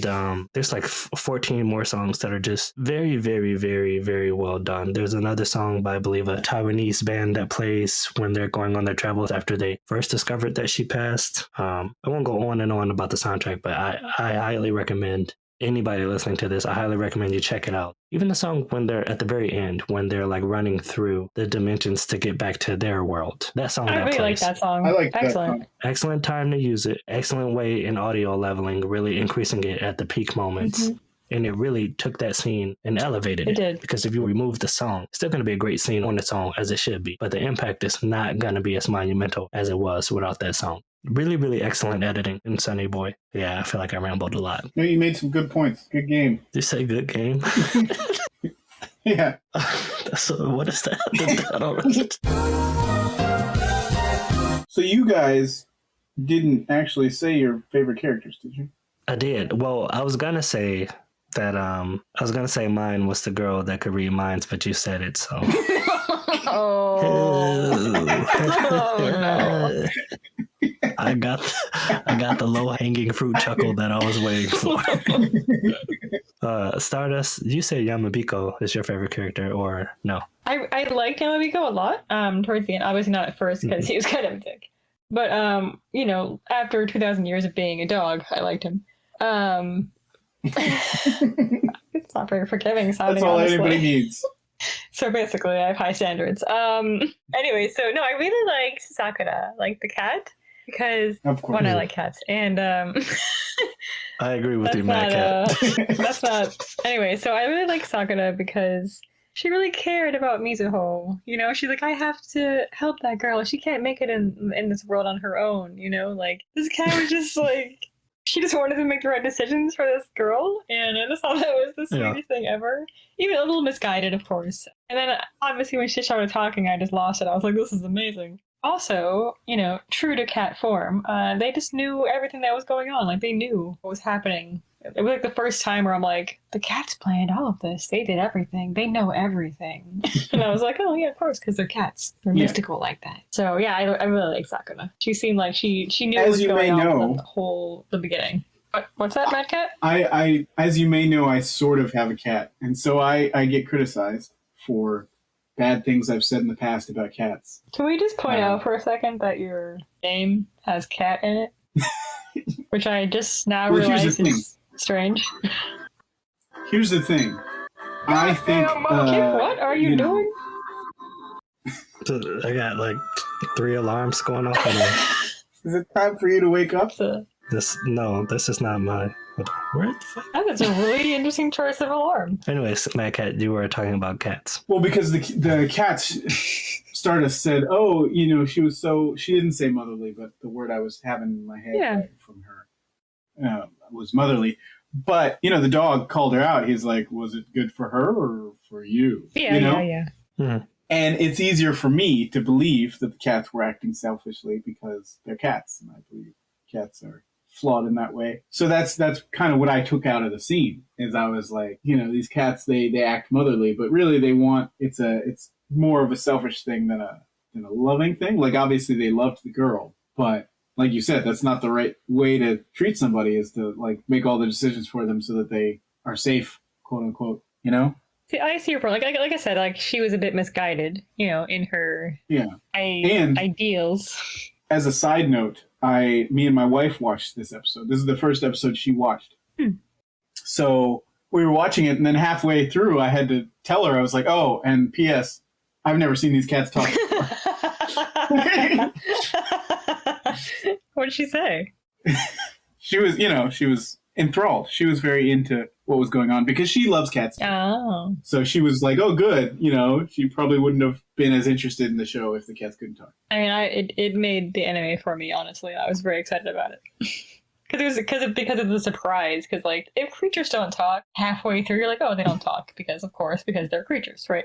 It is a nice little package to see, like, under the tree. Yes, exactly. A Amazon package.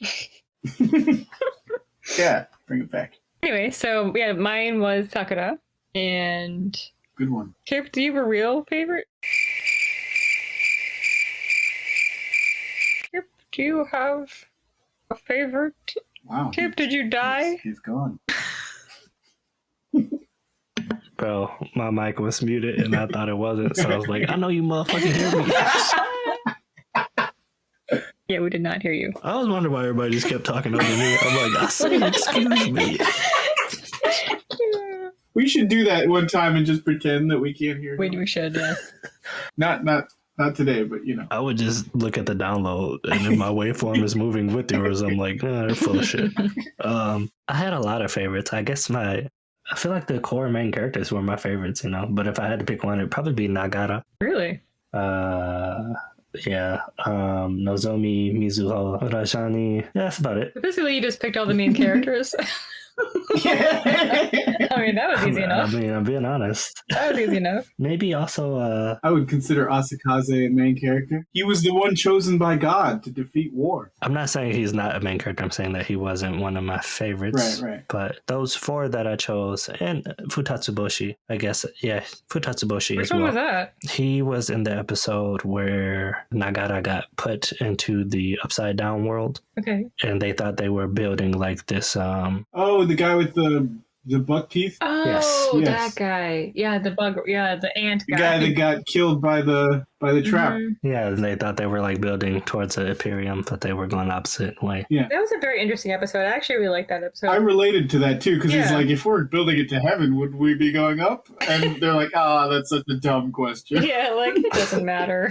I feel like a broke jukebox, but I thought the episode was phenomenal too. But Nagara's number one because I can see a lot of myself in him. But the other three are there too. Well, four, I believe I added Futatsuboshi. The other three are there because I can see bits of myself in them, or it's either I can see bits of myself or I want to see bits of myself. I see. And Futatsuboshi made the list just because. He's likable? No, I just feel like his whole world and story and his character as well is a very powerful look at society, our society. Exactly. There are a lot of moments in the show that are a powerful look at our society, but I feel like that one is like the most easily understandable, to anyone. I thought he was the most like cartoonish character. Maybe an appearance. Well, no, but I mean, like he was, like, hey, what if I was that guy that put us all here? And he's like, you're a great guy. You would never do stuff like that. And I'm a good judge of character, like such an old comedic bit. Yeah, but I think a lot of people are like that. A lot of people think that they really, really know somebody, and then Right. It was just something very, can happen, and you just, It was just very like on the nose. Yeah, like whenever they interview Yeah. neighbors of serial killers, I just don't understand. You seem like such a nice young man.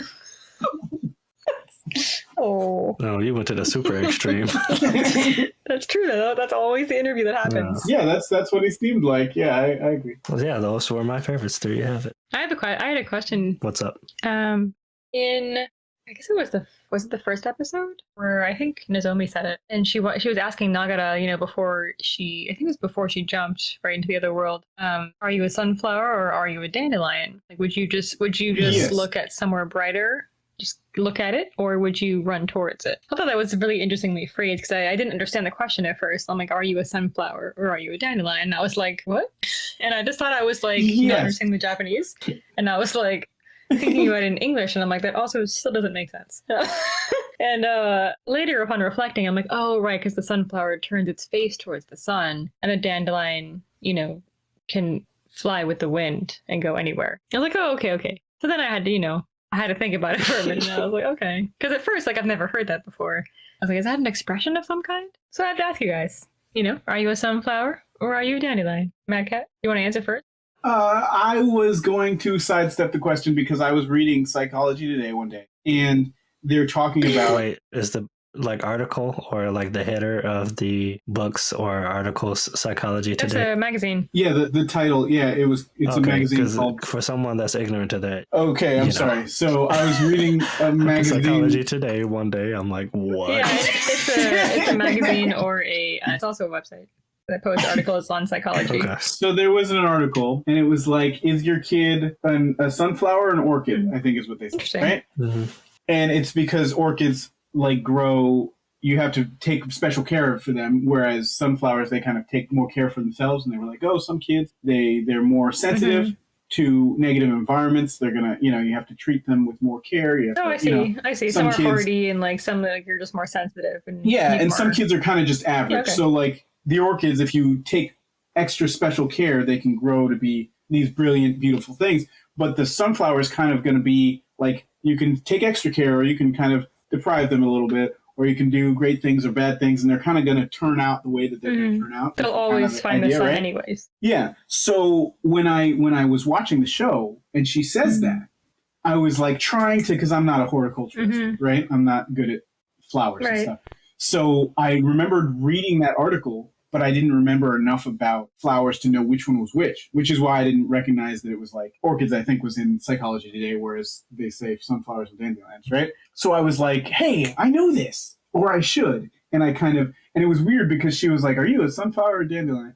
And then she says, would you, stay where you are, or would you go to more light, right? And I can't remember what he said, but I felt like either way, because I was trying to remember the article, and I was like, none of this, to me, like I kind of get what they're trying to do, but I felt like there were gaps. So he said that he was a sunflower, didn't he? And then she was like, me too, but then she jumped anyway, which I thought was pretty cool. So the sunflower goes towards the light, though, right? It looks at the light. And the dandelion... It can actually go, right? Because it's made up of a bunch of different seeds. Oh. Flows into the wind. Did that just destroy your image? No, I was confused before, and I'm still a little confused.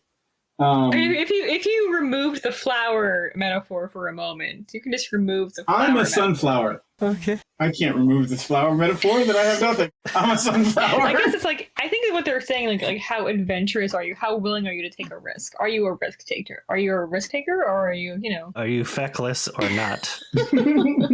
I think I'm more feckless than not. Okay. So you're saying you're more of a sunflower? Yeah, that's what I said. Okay, Kip?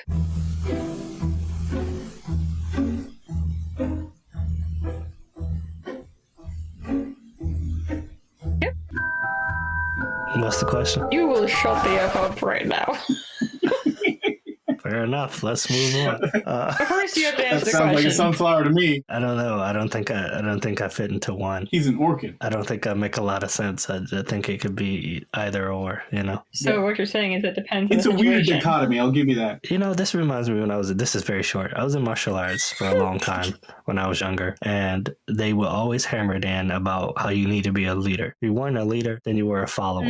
And that's it. There's no middle ground. They hammered this into us every single day for like 4 hours a day. And I thought you guys had kicks and stuff. I mean, it's a lot more than that at least where I went to school. I remember they asked me, which one are you? And I was like, it depends on whatever's convenient at the moment. And I just remember they were fucking pissed. I mean, it's true, But I never though. changed that. I never changed that mind thought. So when you ask me that, it's like, be either or. That's the right answer. In that moment, if I was Nagara and Nozomi asked me that, I would have jumped. I'm like, yeah, this motherfucker just cracked this dude in the head with a fucking baseball bat. Fucking type of paranoia agent ass shit. I said, hell yeah. I do want to say, I've been thinking about Cap and me remembering Cap hitting him in the head with a baseball bat. Do you remember in the beginning when Cap first appeared, he didn't have on his hat? Oh, no, I don't remember that. But okay. Yeah, when he was in the stall, they were in the bathroom. He went in the stall, he didn't have on a hat. And he came out the bathroom and he had on a hat. Maybe Capes did it with, like, in his pocket? I don't know. I could understand it's kind of weird pooping with a hat on. Who made the food? Do you remember somebody would cook? Was it Cap or was it someone I think it was else? somebody else, wasn't it? It was someone else. I thought it was Okay. Sweetwater guy. I don't remember seeing Sweetwater Guy too often, honestly. It was like only when they went to the other part of the island and Shankai was like, no cats allowed. I mean, you can't come in. Mizuho, get out. Because she didn't like her. Mm-hmm. Yeah. I'm going to have to rewatch it, so obviously I won't comment on it here, but I think they probably did say Cap's powers, or at least allude to it very strongly. Anyways, that doesn't give you a direct answer. I'm sorry. So basically, you are an opportunist. There must be a flower that is an opportunist. Does that come with a negative stigma or no? Some People might think so. have it in their heads, and it's wrong. So a lot of the stories that you'll see about like individual heroes and heroines, they'll be about how somebody is gonna, I need to do this great thing. I need to get rich, or I need to save everybody in the world. And then they go on their journey, and then they find out that there's other ways of thinking, right? And they're like, oh, maybe I was wrong. Maybe I shouldn't be rich at all. Or maybe I should, kill everybody. What? And at the end, like when they get to the end of the story, when they learn something, lesson, I think a lot of times is wisdom. And wisdom is like, you need a little bit of this and a little bit of that, right? Whenever I am watching a movie and it seems to be wise, that's what it seems to be telling, is that like, don't be all the way one way or all the way another way, take each thing in stride, think about things, on a case by case basis and with as little bias as you can. That's wisdom, right? Yeah, I would agree. So that's why I said Kip's answer was the right answer. I mean, there's no wrong way to eat a Reese's. You're so funny. I'm sorry. And here we go. You would think those commercials that say there's no wrong way to eat a Reese's would just come up with hundreds of ways to eat a Reese's. But a lot is of the Reese's or is it Reese's? Reese. Well, it's I'm not Reese. trying to be like the name annoying. is Reese, right? And then it's an apostrophe S because it's a so possessive. it's Reese's side. Well, no, it should be Reese's. It should be Reese's. It's Reese's. It's Reese's candy. It's the candy that belongs to Reese. Okay, I'm I sorry. want to say they said it like, there's no wrong way to eat a Reese's. Okay. Like that. Yeah, I feel like they say Reese's, but Reese's is wrong. Like I don't mean anyway. Like Reese's candy, like Reese's chocolate bar. I think that's anyway. Yeah. Racist chocolate. Anyways. But I really enjoy saying Reese's Pieces, so I'm going to continue to say it that way. Reese's Pieces? That candy is so gross, No, it's dude. not. It's amazing. But Reese's Pieces makes more sense. To me, people that's like, I love Reese's Pieces, it's like the same people that's like, oh, I love, what's the sugary ass cereal? It's just Lucky Charms? Lucky Charms. It's Yes, the magically exactly. No, that's delicious. exactly what I was thinking of. Lucky Charms, just like fake ass sugar marshmallows. I mean, if you're going to eat cereal, that's the best part of it. Did you guys know that? You like Lucky Charms, don't I don't you? actually. Don't lie. I like the marshmallows though. Crackhead. They have all marshmallow Lucky Charm cereal now. That seems like diabetes in a box. It always was. There's still sugar in the not marshmallows. All right, Sonny Boy. Right. I'd be a dandelion. I thought you already did. No. First. I asked the question. I'm like, not that you guys asked, but I'm a dandelion. I definitely pick up and move to wherever looks better. Like I like travel. If you were a sunflower, you wouldn't have brought it back and said that without us asking, right? I thought about it for a second, and I was like, yeah, no, I'd never look at something and not go after it. Like I love travel, obviously. Oh wow, that's so wow. I shouldn't be surprised though. I mean, I'm just envious. yeah, I think you don't pick up and move to Japan in your 20s if you wanted to just look at it. I think how you gonna move there? I don't know. I'll figure it out though. I don't know. This was before we had a lot of YouTube and resources, so I was like, I don't know. But yeah, if you like something, just go get it. It's easier that way. Unless it's a woman or a man that does not desire kidnapping. you, then just hey, you would think it's a simple concept, but some people today. Why did you do it? Because Stardust told me.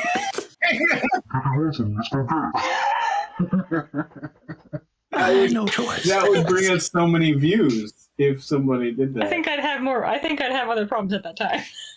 No news is bad news. Man, shut your ass up. Bad publicity is good publicity. There's a thing. TMZ's hiring if you want to go work there. So speaking of quotes, there's a few quotes that I liked in this series. The three mainly that I thought of that I wrote down. The first one just made me angry. Oh, we about to have a repeat. Yeah, the first quote made me angry, and I'm like, MadKat won't know why, but Kip will. Oh, I'm excited to let you know. So I think it was Mizuho who said it, and you guys can correct me if I'm wrong if you remember, but as soon as they were talking about Aki Sensei and like when she first got to the island, because of course we're all like, how did this bitch get here? Like, who is she? Like, who is she? Yeah, she's like all wet and like, did she come out of the ocean? Like that doesn't like why was she in the ocean? Like that doesn't make any sense. And they just feel like I feel like they just never really got around to telling us. But anyway, so I think it was Mizuho who said it, and she's like, I don't trust her. And then she's like, you know what they say? Never trust the words of a big-breasted woman. I was like, Wow. Okay. excuse me? I was like, that sounds My like uncomfortableness, as soon as you said, I thought you were going somewhere else. As soon as you said that, my level of uncomfortability increased when I was like, why would she be like, Kip knows? I mean, you know why it makes me angry. I was like, is this a Japanese saying? I feel so personally attacked. It's not very I've heard nice. that before from other women where it's like, yo, yeah, it sounds like a thing a woman would say. yeah. It's a pretty much just saying like, you know, they know that they can get away with a lot with those assets. So that's really You know all what I I'm think saying. that, like, I think other women don't. I think maybe women don't realize, like maybe women especially. I guess there's. You're about to offend some people. But traditionally, Not me today. I'm not the one I know. offending people. Typically speaking, it tend to be smaller in bra size. I don't know about Really, that. have you been bra shopping? The Hennemagicite mines. It's a nightmare. Well, I mean, listen, Bra sizes. you're American. We're just built Different, different, I know. right? Anyways, go ahead. I don't want to talk about women breasts. Yes, you do. Don't lie. Not exclusively. I mean, if we're talking about breasts, we can talk about breasts all over the world. It doesn't have to be. The Hennemagicite On the mines. next episode, breasts all over the world. I love breasts. Oh my god. I'm about to cut all Oh my this God. out. Maybe for the best. But they proved why they said that in the show because of Asakaze, right? That was her. What? We got sausage. We got breasts. You remember how whenever he was Whatever your vice is, we got it. What is this episode is called? Dueling sausages and breast all over the world? watch. People are like, what kind of podcast is this? Green eggs and ham, big breast and sausage. I'm sorry, MadKat. Oh. It's so juvenile, but it's also funny. He always gets really quiet when we just start being immature. I'm And I feel like his brain is just like, okay, it's not that funny. All right, what you were saying. What was I saying? Anyway, so yeah, on the topic of Aki Sensei, like, and the principal also actually gets like the other adult, right? Like, we never really figured out like how did that happen? Like, why were they there? How did they get there? Why were they the only ones in the school that were there as adults? I think Cap, I'm probably wrong.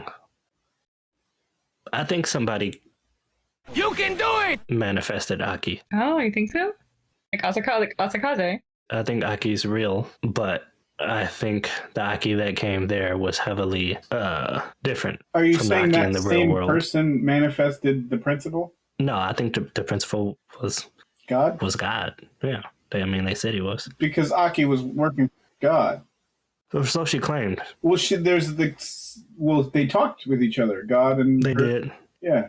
But Hoshi talked to God at a point or at multiple points before he Yeah. parted ways. I'm not saying that. I'm saying that she's real, but she is manifested and exaggerated. She's contorted. Yeah, she's not like she was in the real world. Yeah, I can believe that. Because I believe they showed her. They showed her a lot of characters when they went back to the real world, just walking around in the foreground. I mean, Kodama, they showed her with Yamabiko. They were united walking past when he was in the school. Mm-hmm. They showed a lot of characters very briefly in the background and foreground. And I believe they showed Aki, and her breasts were not huge. Also, she wasn't like a psychopath. She was like a nice person. You don't. I don't know if you could surmise that, but psychopaths look like you and me. no, they just look like you. No, I mean, statistically speaking. well, they probably look like me right now. Yeah, statistically, they would favor Star. No offense. What? No. They're usually a white male. Yeah, I was just going along the path of white, not female. I don't know. Like they're not It could be usually some female. white- It could be maybe it's just not an area that's covered very well, you know? Or maybe You they know? just don't get caught. Yeah, I was watching something about serial killers. That's great. Does this And relate to somebody Sonny Boy? mentioned that.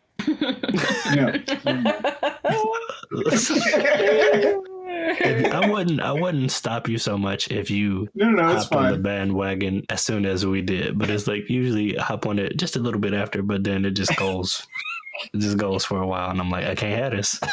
Can't have this shit. So that was one quote that you didn't like. Don't trust big breasted women. What's another one? So I already told you guys the other one that I wrote down, like the sunflower dandelion one, and the last one that I really liked. Mhm. And the wording is a little strange for me, but I like the concept. People don't have any worth just because they're born. They have to find their worth later on. Mhm. And I like this just because it's basically like you come in as an empty vessel, like let's say, and you decide your life path. You decide what your life is worth. And I don't necessarily believe in entirety that you're worthless just because, like, as you're born, like a baby. That's not fair to babies. They have plenty of worth. But I do think that it's Fuck up babies. to... Okay, you should take that out. No way. Not this time. Fuck them babies. Yeah. So anyway, Don't say yeah. I remember. I'm sorry. what? Nothing. It doesn't That relate to time that Sonny you Boy. said something about babies? No, I had adult relations with a girl, and we started There was a talking about baby kids. afterwards? We started talking about kids, and she was like, "I fucking hate them." Wow. And she was so adamant. She's like, kill those fuckers. And I was just like, what the fuck? Wait. This is somebody. Wait. She's Wait. very perfectly. She's a very perfectly normal girl, but this is this one thing that she just. Wait. You know. That's not perfectly normal. I'm just going to be honest No, with you. I think what it was is that she hated how society deems women without children useless because yeah. society's like, well, there's only one purpose, you know. So Yeah, I think that's what she really hated more than anything, rather than the child. I hope so. Like Yamabiko, it was misplaced anger. Okay. Indeed. All right. So, Had to tie it back. Good job. yeah, anyway, so I think that I like the concept where you can just decide what you want your life to be. Like, what is your life worth? Like, what is your purpose? Like, they're on this island, like, wondering, like, well, what's my purpose? Why am I here? Like, why did this happen to me? Like, and was it who? I think wasn't it Rajani? Oh, this poor man. I don't know his name. Wasn't it our Indian scientist guy who said this, I believe? With Nagara at the end Yeah, I on the believe it beach, was. I believe.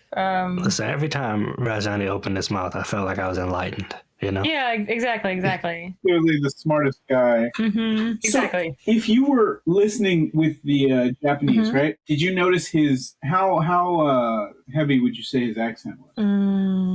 Because I listened to him in both Japanese and English, Yeah. and he had a heavy accent in English, and I didn't notice an accent at all I in think Japanese. it was there. He did speak differently, but it was much heavier in the English. I watched the last episode in English because I was wondering if I was missing anything.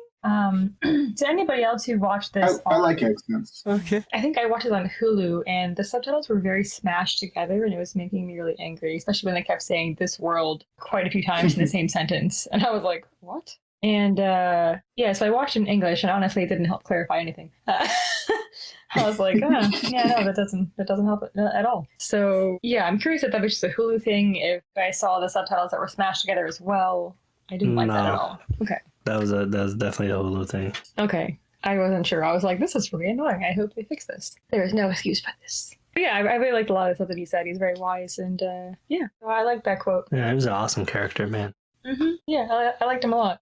There's the thing he does at the end at Nozomi's funeral, or like the little shrine he makes with the rocks and the thumbprints and the cat prints and the blue paint, right? And he's like praying, and he does this dance like a nose wiggle, and then he goes down, and then he does a handstand. What do you think that was about? I don't know. Maybe it's the Japanese way of saying that this is part of his culture? I don't know. There was a little bit of ignorance in the series. It only happened like 2 or 3 times, but there was some stuff I didn't like. Like when I figured like they were plugging their noses because he smelled because he hadn't showered in so long. And Mizuho looks to Nagara and she's like, maybe it's like an Indian thing. I don't like that joke. Oh, did you say that? I must have missed that. Yeah, I didn't know if they were trying to say like, oh, that was what he was doing because he was Indian, or if they were trying to show the ignorance of Japanese. Okay, yeah. It could have went either way. I don't know the full intention, but either way, I was like, I wouldn't have put that in there. Yeah, I think that a lot in anime. I'm just like, did we? I don't. Only in Japan can you get away with that. Like, that's not something you should be citing. Yeah, don't have the best worldview out of all of the places in the world. I wouldn't say they're the best when it comes to worldviews. I mean, they're just so isolated. That's not an excuse anymore, and I refuse to accept that. It's not. There are more rural places and more isolated places in Japan, yet somehow Japan, not all of Japan, but a scary amount still has that mindset, Because they don't, I think they just don't care that much, honestly, about like what's happening in the world. They just care about what's happening in Japan. Then don't make comments on the world. Just stick to Japan, I remember my buddy, he's like, he was surprised. His students were surprised when they were like, oh, so when did you come to Japan from Africa? Because he teaches. He's like, I'm from LA. His whole class did not know. They thought only black people came from Africa. I remember he called me on this lunch break and he was like, bro, let me tell you shit. And I was like, because most English teachers teach with a teacher, and he said he looked at the teacher and she looked at him and was just smiling. Anyways, Rajani, phenomenal character. It's this image that they have of him and that parrot or whatever on his shoulder. Really gorgeous frame. I want to paint this. Like, this is awesome. I didn't know you painted. Photoshop. You talk about traditional painting, like I have before, but I would not consider myself remotely good. MadKat does. You can find his work on Etsy if you want to order it. It's there. Yep. Yeah, I feel like you guys would have had a lot more questions, especially you, MadKat. I was even making fun of you when you missed last week, and I was like, he's going to be like, there was a speck of sand that was purple. It was on this one frame. Like, what did you guys think about that? Because what I was thinking was maybe there's this in that Christopher Nolan film. And then I feel like you only asked a few questions. I like how you're doing like a mock accent for me, and it sounds like a black comedian doing a white guy's voice. What is a white guy's voice? No, I'm joking. I'm not even. I don't know. Okay. What is a white guy's voice? The Hennemagicite mines. Hermione Granger Was white. Ron Weasley Was black, and they would butt heads, and they would get along if I was there for some reason because they both got along with me. But when it was just them, they would butt heads, and Hermione Granger got mad. She was like, well, Ron Weasley what is a white woman's voice? And Ron Weasley just does not give a fuck. She was like, yours. I mean, if it's true, it's true. But yeah. I want to know what the Great Mouse relocation was about. I thought it was really cute, though. You guys remember that part? Oh, Yeah, goodness. I do. That was one of the moments where I was like, This is cool. I really wish I could pause this. Yes, exactly. I thought so too. I was like, I want to understand more of what's happening, but I don't have time. Yeah. Had I known how the events of that night would play out, I would have paused. Yeah, but you could have watched it again after in this This past is true. week. I just didn't think that far ahead. You know, Ooh, spice. Okay. My biggest question was probably Aki. And I do feel like someone kind of like manifested an exaggerated version of her. right? But that doesn't What? really answer the question of what she was doing in the show. That wasn't my question. My question was like, what's Aki? I mean, to me, Aki's biggest importance, and not necessarily in terms of the way you laugh, but Aki's biggest importance. I don't know why you're laughing, but it's making me laugh. Because I said her biggest importance. Yes. I was like, why is he going with this? Genius. I actually wasn't thinking that. I think you can tell that I wasn't thinking that at all. I wasn't assuming that that's what you were. I wish I would have her biggest importance. You know what I'm saying? We all know. We know what her biggest importance No, was. but I hate you. But Love it. I can't focus. I can't focus now. Oh man, how ridiculous! How ridiculous! Her back would have like just snapped. All that laborious work they were doing. Anyways, she was comfort in the wrong way to what's his name? I keep saying Asakaze. That's so amazing to me that you know all these other names, and I couldn't remember the other characters' names, but I remembered him. because there's a district that I keep thinking of, and I can't even remember what that is, but I keep wanting to say that. Asakusa? Yes. That sounds similar. Anyways, so I think she was comfort towards him in the wrong way. You know, you even see that scene where she's like, he's got his head in her bosom, and she's like, this is so annoying. She does not care about him in any way. Poor guy. I mean, he was a butthead, but still, poor guy. And I also think that she's very similar to Cap. In the beginning, Cap kind of got leadership by Hoshi and Pony. Cap, originally, he didn't want it, but then once Hoshi gave him like one compliment, he was like, yeah, okay.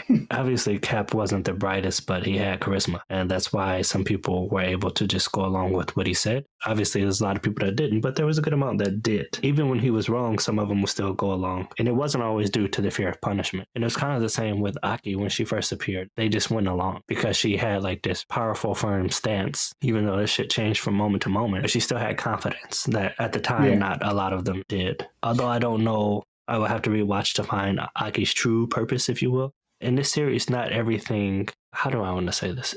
It wasn't how everything needed to be concrete. It's just you needed to understand the lesson behind it or the metaphor. And the rest is take what you will. A lot of series kind of operate on that as far as this genre of anime. There's a lesson there. Hopefully you know the lesson. If you want the more minute concrete details. Then. What is this genre of anime? I don't remember the term, but like Evangelion, Serial Experiment Slain. Psychological. There's an actual term for it that was coined from Evangelion, I believe. And I get why, you know, a lot of people aren't fond of this genre because they want clear-cut answers. That's not a criticism to them. I don't find the series convoluted. There are things where I'm like, oh, I have to go back. There was no point where I was watching Sonny Boy where I felt like I just don't get any of this. I think there are more things out there where it's like, wait, what? Lane is more wait, what than Sonny Boy. But if you are a fan of, you know, those anime, Evangelion, Serial Experiments Lane. I wish I had finished Lane because I felt like I don't think you would have liked it. I liked it. I feel like if I had gotten to the end of it, I would have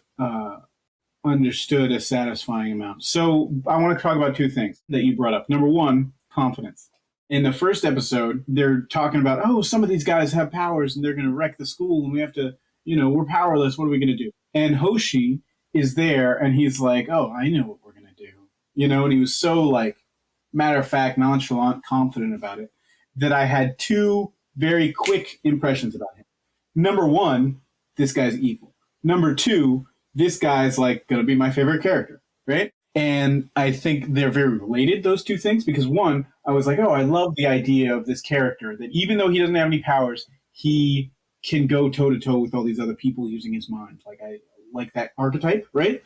But at the same time, to be so confident in this kind of situation where you seemingly are so behind, you know, disadvantaged. Also, to me, this is when you thought Hoshi didn't have any powers. Yeah, okay, exactly. But it also hints to me that there is something nefarious and something like, yeah, you're going to get it done, but you're not going to play by the rules. That's how you're going to get it done, right? Mm-hmm.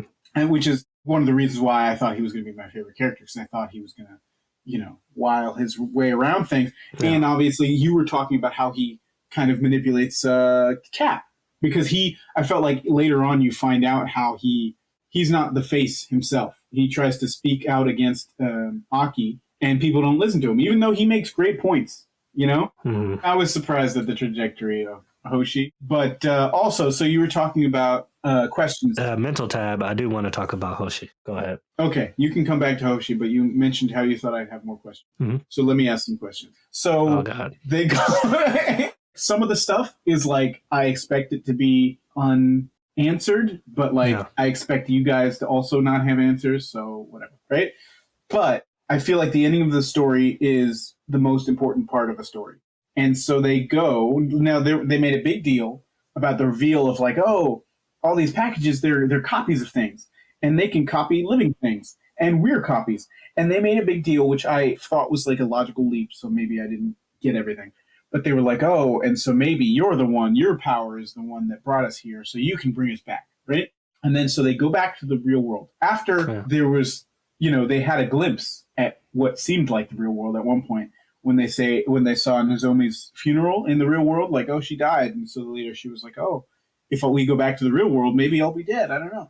And so they go back at the end and they're back in their lives. And it's like the two main characters, they remember, but nobody else does, right? Because everybody else is people that have been here seemingly the whole time. They didn't go off on those 2,000 years of adventures, right? But if that's the case, if they were copies, then he comes back, you would think that there would be another copy of him, or like there would be the original. I have to kill you. Yeah, like he'd have to kill himself. You're alive.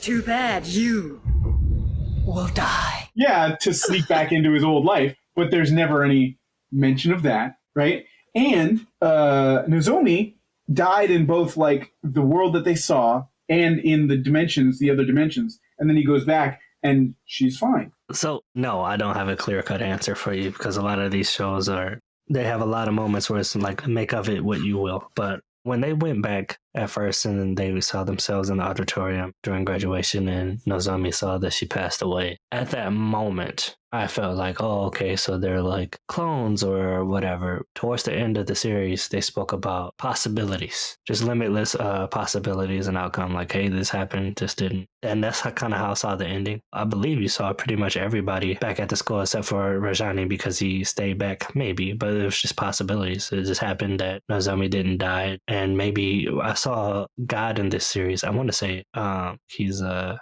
God, he, she, it is an absent leader, not present, but has all these rules. And I can't think of the proper word I want to use for God within Sonny Boy, but I saw him as very much not fully there, like, hey, I'm here, I'm not. And then at times he would be kind of Loki-ish, which is just like being an ass for no reason. And when they went back, the relationships were a bit different, but they remembered. What I assumed was that was just him, like, okay, here you go. You worked that hard. Because at the end, when they tried to leave, he was there to stop them. There were two things that stood in place. Well, three things, but as far as people, there were two things that stood in place. It was him and it was the Japanese city boy. Can't think of his name again. What's his name? Asakaze? Did I get it right that time? Asakaze. Ah, shit. Asakaze. You're getting closer. Next time you'll get it right on. Probably won't. I'm probably going to be like Taito. Star, are you there? I am here. You'd be disappearing. Like dandelions. So they tried to like leave and he was like, I can't remember what exactly he said to them, but they were standing at like the gate of the school in this like astral plane. Yeah. And he said something that was there. He's like, you won't have anything. Yeah. And I think one of them was like, do we have to listen to you or something? They asked him something and he either smirked or didn't respond. And then they just left. So I felt like that was him exercising goodwill. God? Yes. I was wondering too when Asakaze was there, like, what is God doing right now? Does he not care? To me, he is a deity, a very confusing entity where, maybe if you're human, you're not always going to understand their thought process because you're human and they're not. He was probably the most perplexing character for me in the series. I wasn't quite sure what his goal was. Okay. Sonny Boy is really good, man, because the issue that Sonny Boy faces is large in scope within that genre. There's always this like huge world crises in the face of individual issues with each character. But the individual issues in Sonny Boy at points felt much bigger than the world issues in Sonny Boy.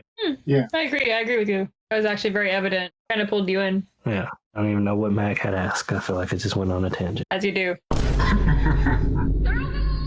I didn't expect you to have answers anyway. Wow, he's gone. Did you die?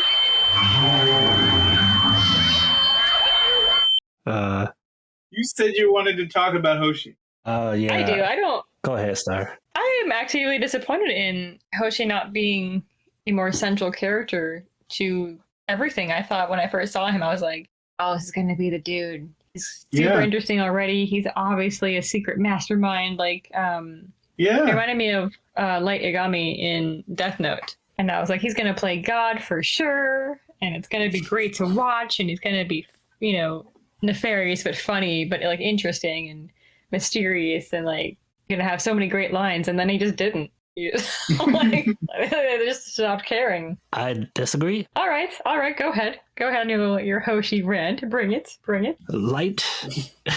Light met his untimely demise, but very much so his presence was felt for me personally throughout the series. Hoshi?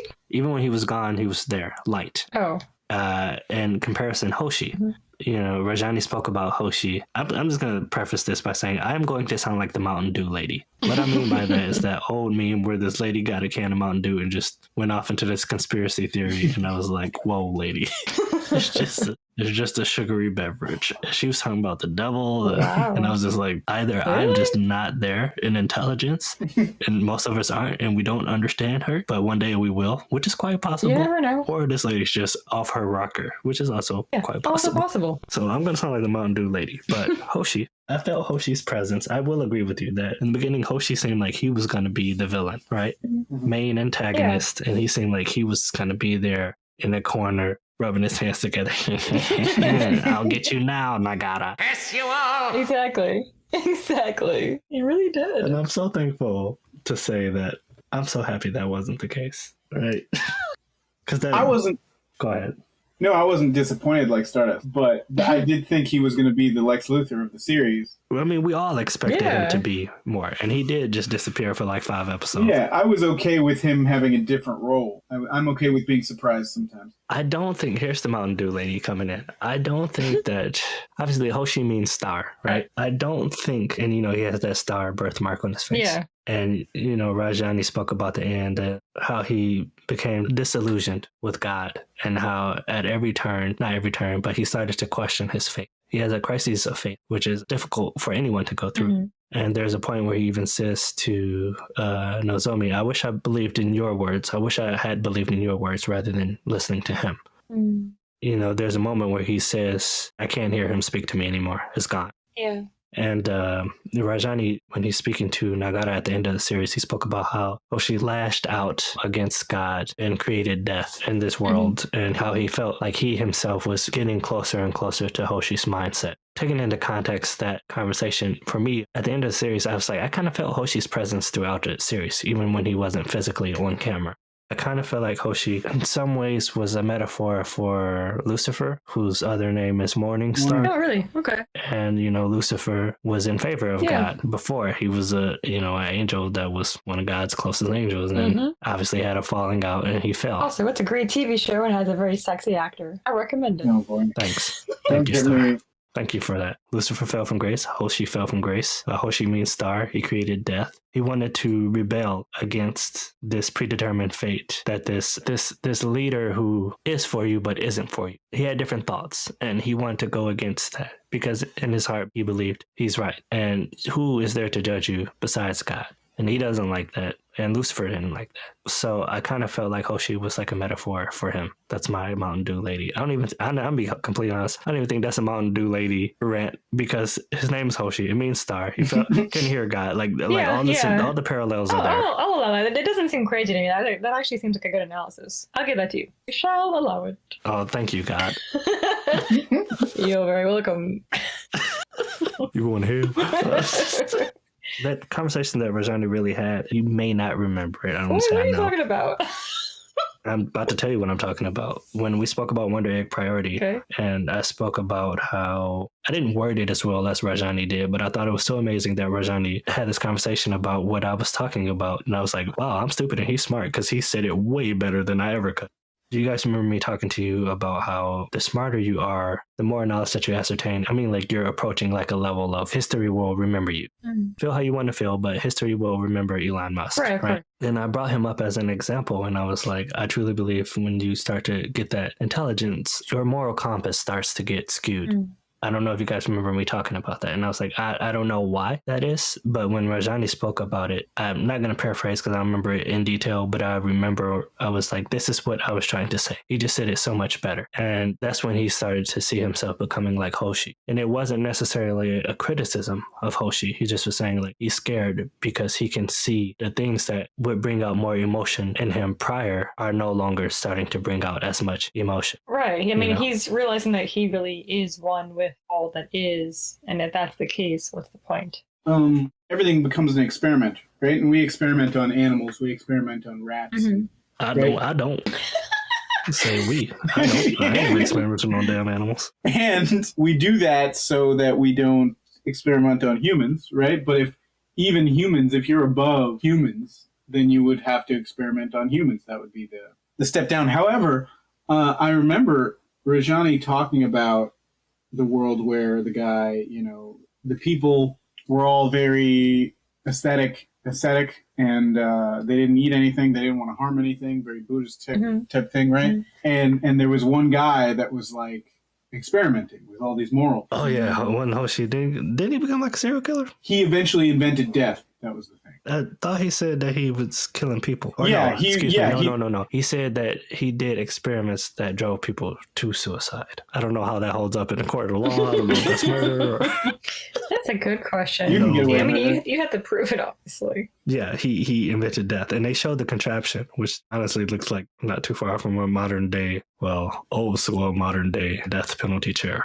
Also, what I wanted to say about those is Rajani is talking about his travels in other dimensions, right? And I don't remember any of that being about Hoshi. I remember him saying, like, an inventor did this, and there was one world where this guy did this. They show an image of Hoshi's face when he begins to speak about death. I heard that part. If you remember earlier in the series, I believe it was the first episode, possibly, when Nagato takes his leap of faith into the dark void with the Nozomi. I believe you can see Hoshi looking from the gate, and he has this very menacing appearance, and then there's like a couple frames where his face is death. It's like a Grim Reaper face over his face. I was like, oh, what the fuck? What in the Passion of the Christ is this? Do you remember the Passion of the Christ? I went on a school field trip to see the Passion of the Christ. I never saw it. Well, there's a couple frames at 2 different points, maybe 3, in the film where they show this like really grotesque imagery, but it's very quick. That's almost worse somehow, isn't it? Like you're just like, what did I just see? Then you think about it more. It was horrible for me for a very long time because nobody else in my class remembered seeing it. I was like, this is it. That's so beautiful. Because I have a crisis of faith. This is it. I was wrong. That means I'm going to hell. No. And then I purposefully watched it when I got older. I was like, no, these frames are there. It's just some people don't notice stuff, especially now because I'm editing. Like I pick up on a lot more stuff than I would have. Yeah, of course. Than before. But the Rajani thing at the end brought it back. It kind of like pulled out the bow and started to wrap the bow around the package of the series, And then the final episode was like, okay, I'm gonna tighten it. Again, repetitive here, but when Nozomi dies, excellent writing because them delaying the emotional response of the characters towards her death delayed my emotional response. Like my initial response was like, you motherfucker. But that was it. But then like an episode and a half later, when he had her picture with them and he was like giving offerings and blessings to her. And when they finally was like, okay, let's accept it. And you have Mizuho break down at first and he's silent and she's kind of hiding, but they both know what's happening. And then when they sent her off, they put her picture on a little boat and send it off with the candles on the water. And then when he talks to Rajani and they have that conversation and he just finally breaks down. Obviously he's friends with Rajani and Mizu, but I think it was easier for him to break down than Rajani because he doesn't want Mizu to see. I feel like he confides in her and trusts her, but he just doesn't want her to like see that part of him. And them delaying that emotional response like at 3 different times delayed mine, which has never happened before. That really sucked you in then. Yeah. Good work to the seiyuu, good work to the writing. And again, that song really added to it. Speaking about even though I'm gone, I'm still going to be your light. I'm still going to be your compass. So I just thought it was so, so, so well crafted. And when Asakaze, did I get it? I feel like you paused halfway through, like you weren't sure what you were saying. I did because I was not sure in my answer. Yeah, good boy. Again, masterful writing where she's falling and he has the opportunity to grab her and you can see him jolt forward and then he hesitates and he stops and she just falls. And even Aki is like looking at him like, what the fuck? Even Aki's evil ass looking at him like yo, that was what cold. the fuck?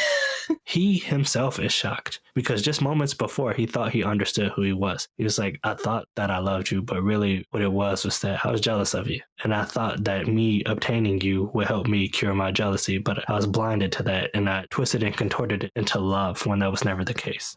When she spoke about why she's never going to date him and why she can't respect him. Before she even falls, he was like, so thank you for helping me, understand me. And then when she falls and he goes to grab her and then he just hesitates and stops, he's shocked. Yeah. He's shocked at himself. Why? Because now he truly understands himself. He did not understand the scope of his hate and his jealousy. He thought he did, but that was his learning moment. Unfortunately, his learning moment came at the peril of another person's life. She even looks at him like, why didn't you? He's like, I don't know. But he does know. It's just all the weight of who he is as a person and the fact that he doesn't like who he is as a person is crashing down on him. Yeah. And it's like, well, you can do something after it, or you can just sulk. So you can see a parallel between him and Yamabiko. Yamabiko also, same issue. He didn't realize fully who he was until Kodama died, and he chose not to sulk. He chose to move on and live the best way that he could. But with Asakaze, you see at the end, he's practically begging them not to go because he has no one anymore. He's like, Aki's not here, the other people got lost, it's just me. At first, he kind of looks like he wants to stop him, but he doesn't. He just lets them go. And it's very sad for him because in that moment, chooses to sulk. So everybody has this different choice. Rajani chooses to live, but to live along his lines and his meaning and what makes him happy. Nagara and Mizuho go back to their world, which is very much the same. And they have this uncertainty, but they leave off on a promising note when they say, this is just the beginning of what I'm going to make it. So he could have remained feckless and chosen to sulk like Asakaze, but he didn't. But if it had been 4 or 5 episodes ago, that wouldn't have been Nagara's answer. His answer would have been the same boy lying on the ground in the middle of a high school void, not caring about anything. Yeah. So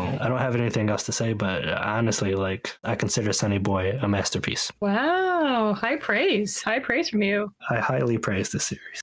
Good. I think people should watch it. I think it was great. I really enjoyed it. Like, even though I was confused, frankly, I skipped the monkey episode, but everything else was That's great. definitely probably going to be like everybody's most hated I mean, episode. like, seriously, it's like, it feels like it, like you said, like it's genius because they use the same frame for a lot of the episode. It's just like a dialogue about monkeys playing baseball. And frankly, you don't need it. Like, you're not going to miss anything if it's there. It wasn't as bad as Wonder Egg recapping for a whole episode, but it just doesn't need to be there. I do think those monkey themes do come back in the series, and I think you'll get that with a rewatch. Just depends on if you rewatch it. It is critical to the series in my opinion, but I do not deny that it definitely is a money saver episode, which is kind of sad because money savers used to just happen with 26 episode animes. Now they're happening with 12. It shouldn't be. We shouldn't be trying to put in fillers in a 12 episode series. Like, every episode should be like, wow, this really moved the plot along. Anyway, so overall, this is a great series. I hope people check it out. I think it's really well done. I think it'll make you think about at least your own life, your place in this universe, if you give it a chance to do so. Don't try to understand it too much. You might want to like watch an episode and like wait a week because there's just so much in it. To like it really can make you ponder existence in a lot of good ways, I think. If you just want to see if you like the series and you just need one episode to ascertain whether you're going to like it, and you've never seen Evangelion or Serial Experiments Lane or Paranoia Agent, then I would say watch the episode with Futatsuboshi, which is the upside down episode. If you don't like that, then you're probably not going to like the series. Wow. I think that's the most easily accessible episode. Yeah, because you don't really have to understand anything to watch it. Yeah, you don't need to know about any of the character. You need to know about any of that. It's a very contained, I don't know if I was going to say heartwarming, but I'll say heartbreaking. Because he doesn't die. He dies, but when he goes back to the world, you see him. He dies. But you see him again. I noticed that. Yeah. And I was like, am I just on drugs? No, I did too. I was like, isn't that...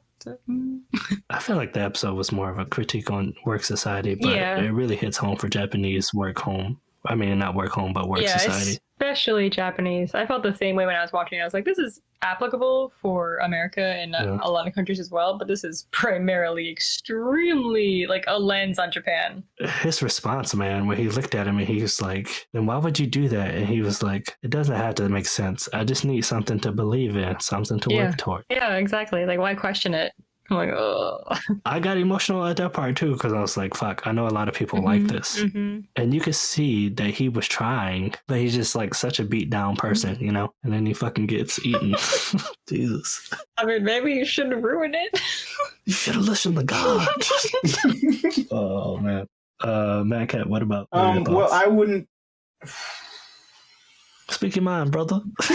I wouldn't say watch that episode to get a good feeling for the show, because I felt like that was, as much as I did actually like the monkey episode, that episode with the Tower of Babel and everything, like I said, was kind of the most cartoony, and not all negative cartoony, but like the simplest, most beat your head over, with the themes kind of thing. I got the work, the criticism of the work life in Japan from the last episode, right? Or the last episode. But I feel like if you watch that episode, not only is it, and I probably like this series the least out of the three of us, but I think to me that episode with the tower would not accurately depict how it would be a failure to depict the complexity of the show. You know, like you would think, oh, I get this. I can understand the symbols here and what they're trying to say, and this is an easy show. And it's not an easy show, I would say. I agree that it would fail to display the complexity, but I think it would be passable to display the tone of the series. For one, I super enjoy the beginning of the series. The first episode where they're in the darkness and they jump in, you don't see any scenes before the darkness, like of when they were in school. You're not. It just starts. Yeah, I love that. And every episode is like that. It just starts. And I can appreciate that. That's bold. So if I was going to start the series, I would start at the beginning. And if you don't like the first episode, don't watch the rest of the series. I don't know. I feel like this first episode is a stark difference from the rest of the series. I think the series did start to change because the second episode, everything blows up into the new island and, it's new stuff, right? Yeah. Like, I feel like if you watch the first episode and you, like, hyped and then you watch the rest of the series, you're like, man, what the fuck? Well, because It is very different. You're right. it's like watching the Avengers and then in the same film, they show, like, Revolutionary Road. It's just a stark difference to me. But go on. I thought the journey that they went on, where it was like it starts out small and then explodes into something bigger, I think that's worth something. And I don't think the Tower of Babel episode, it was a nice little moment. When he's like, oh, this reminds me of something. Oh, wait, don't do that, because I remember what that reminds. And the guy's already dead. And I was like, oh, and I felt vindicated. Because people always say, I'm always like, oh, why are you doing that? And they'll be like, because I like it. Like, why should I let you, do this? Oh, because I want to. And I hate when people do that. And it's like, oh, is that the only thing? I would too if they changed their voice like that. Because I like it. The fucking serial killer. But I'm like, there are more things in life than just pleasure. Because, yeah, exactly, serial killers. Like, some people they like, kidnapping little kids and duct taping them to the inside of their van. I was right? specific. Yeah. So it's like you shouldn't just whose things you shouldn't just do things because it makes you happy, because that can kill you too. People say, oh, what doesn't kill you? Anyway, that's my thoughts on the show. Your big ass van parked in your garage, and there's a kid just squirming with tape over their mouth up to the van. You're like, you shouldn't do things like that. And we were talking about earlier, people were like, oh, I would never expect that. And I just imagine me and Star in the news, like, we just didn't. Such a nice young man. Were there any signs? Well, there was the coal mining time. And what I was asking was, how did you feel about the entirety of the series? Although I do appreciate hearing your thoughts on that. Okay. I will say the artwork sorry. No, I don't forgive you. I too like Stardust. I think this show can make you think about life in the world. Mm-hmm. But me personally, like, I feel like everything can make me think about life in the world. I was there's I want to say Bruce Lee quote, but I won't because I wasn't there when he said it. But he said, like, a wise man can learn more from a stupid answer from a stupid question than a fool can learn from a wise answer. Right? I think, to me, I can go anywhere and I can order like a cheeseburger at Burger King and contemplate my life because of, the weird shape in it. So when I saw this series, I was like, yeah, I enjoyed a lot of it, half of it, most of those halves were in the first half, including the monkey episode. No. I did enjoy a lot of it. I enjoyed a lot of the characters, but when I look back on it and I'm like, hey, do I need to see this? Like, did I need to see this? Did I get as much out of this as Kip and Stardust did? Probably not. To be fair, I don't think Stardust liked it as much as I did. No, not as much. Yeah, it's like a ladder. She's the second rung of the ladder, and it's a weird ladder that only has 3 rungs. We're not going very far. It's a stepping stool. Yes. Right. We can all agree that Sonny Boy, it's a masterpiece, a modern day masterpiece. Yeah. In Kip's Yeah, no, I agree. I agree And with, I'm not a- with you on this. I rarely agree with you, but I will agree with this. This is true because you be talking about my Doka Magica. Listen, you know what listen, I'm saying? gonna make And you guys I know watch you it. love Steins I'm Gate. gonna make when it's my turn. Just You can because you've already seen it. I haven't seen the new one. Piece of shit. 2,000 years later. So that's Sonny Boy. I already said how I felt. I think it's a masterpiece. Stardust wholeheartedly agrees. I did. To milk that as much as possible. And, Mad Cat is just misguided. I half-heartedly disagree. He appreciates it, but it wasn't quite his thing. As JJ, what is his name? He plays J. Jonah. Oh. No, God, not him. J.K. Simmons. Yes. As J.K. Simmons once said in one of the greatest movies of all time, the movie with the drums, not Drumline, Whiplash. Whiplash, one of the greatest films of all time, puts his fist up and he says, not quite my tempo. That's Mad Cat. That's Mad Cat for Sonny Boy. Not quite his tempo, and that's okay. Right. And the drummer in that scene was like the best drummer ever. He was a Miles Teller character or whatever. Oh, you remember, huh? That's amazing. Ay, Dios mío, mi corazón. Well, that's episode 7 of Pragma Pod. We hope you enjoyed, and we will see you for episode 8, where it's Stardust's turn again. No, God! No, God, please, no! Tanoshinde kudasai. Okay, Mad Cat, you can say bye. Oh, ciao. Aloha. Arrivederla.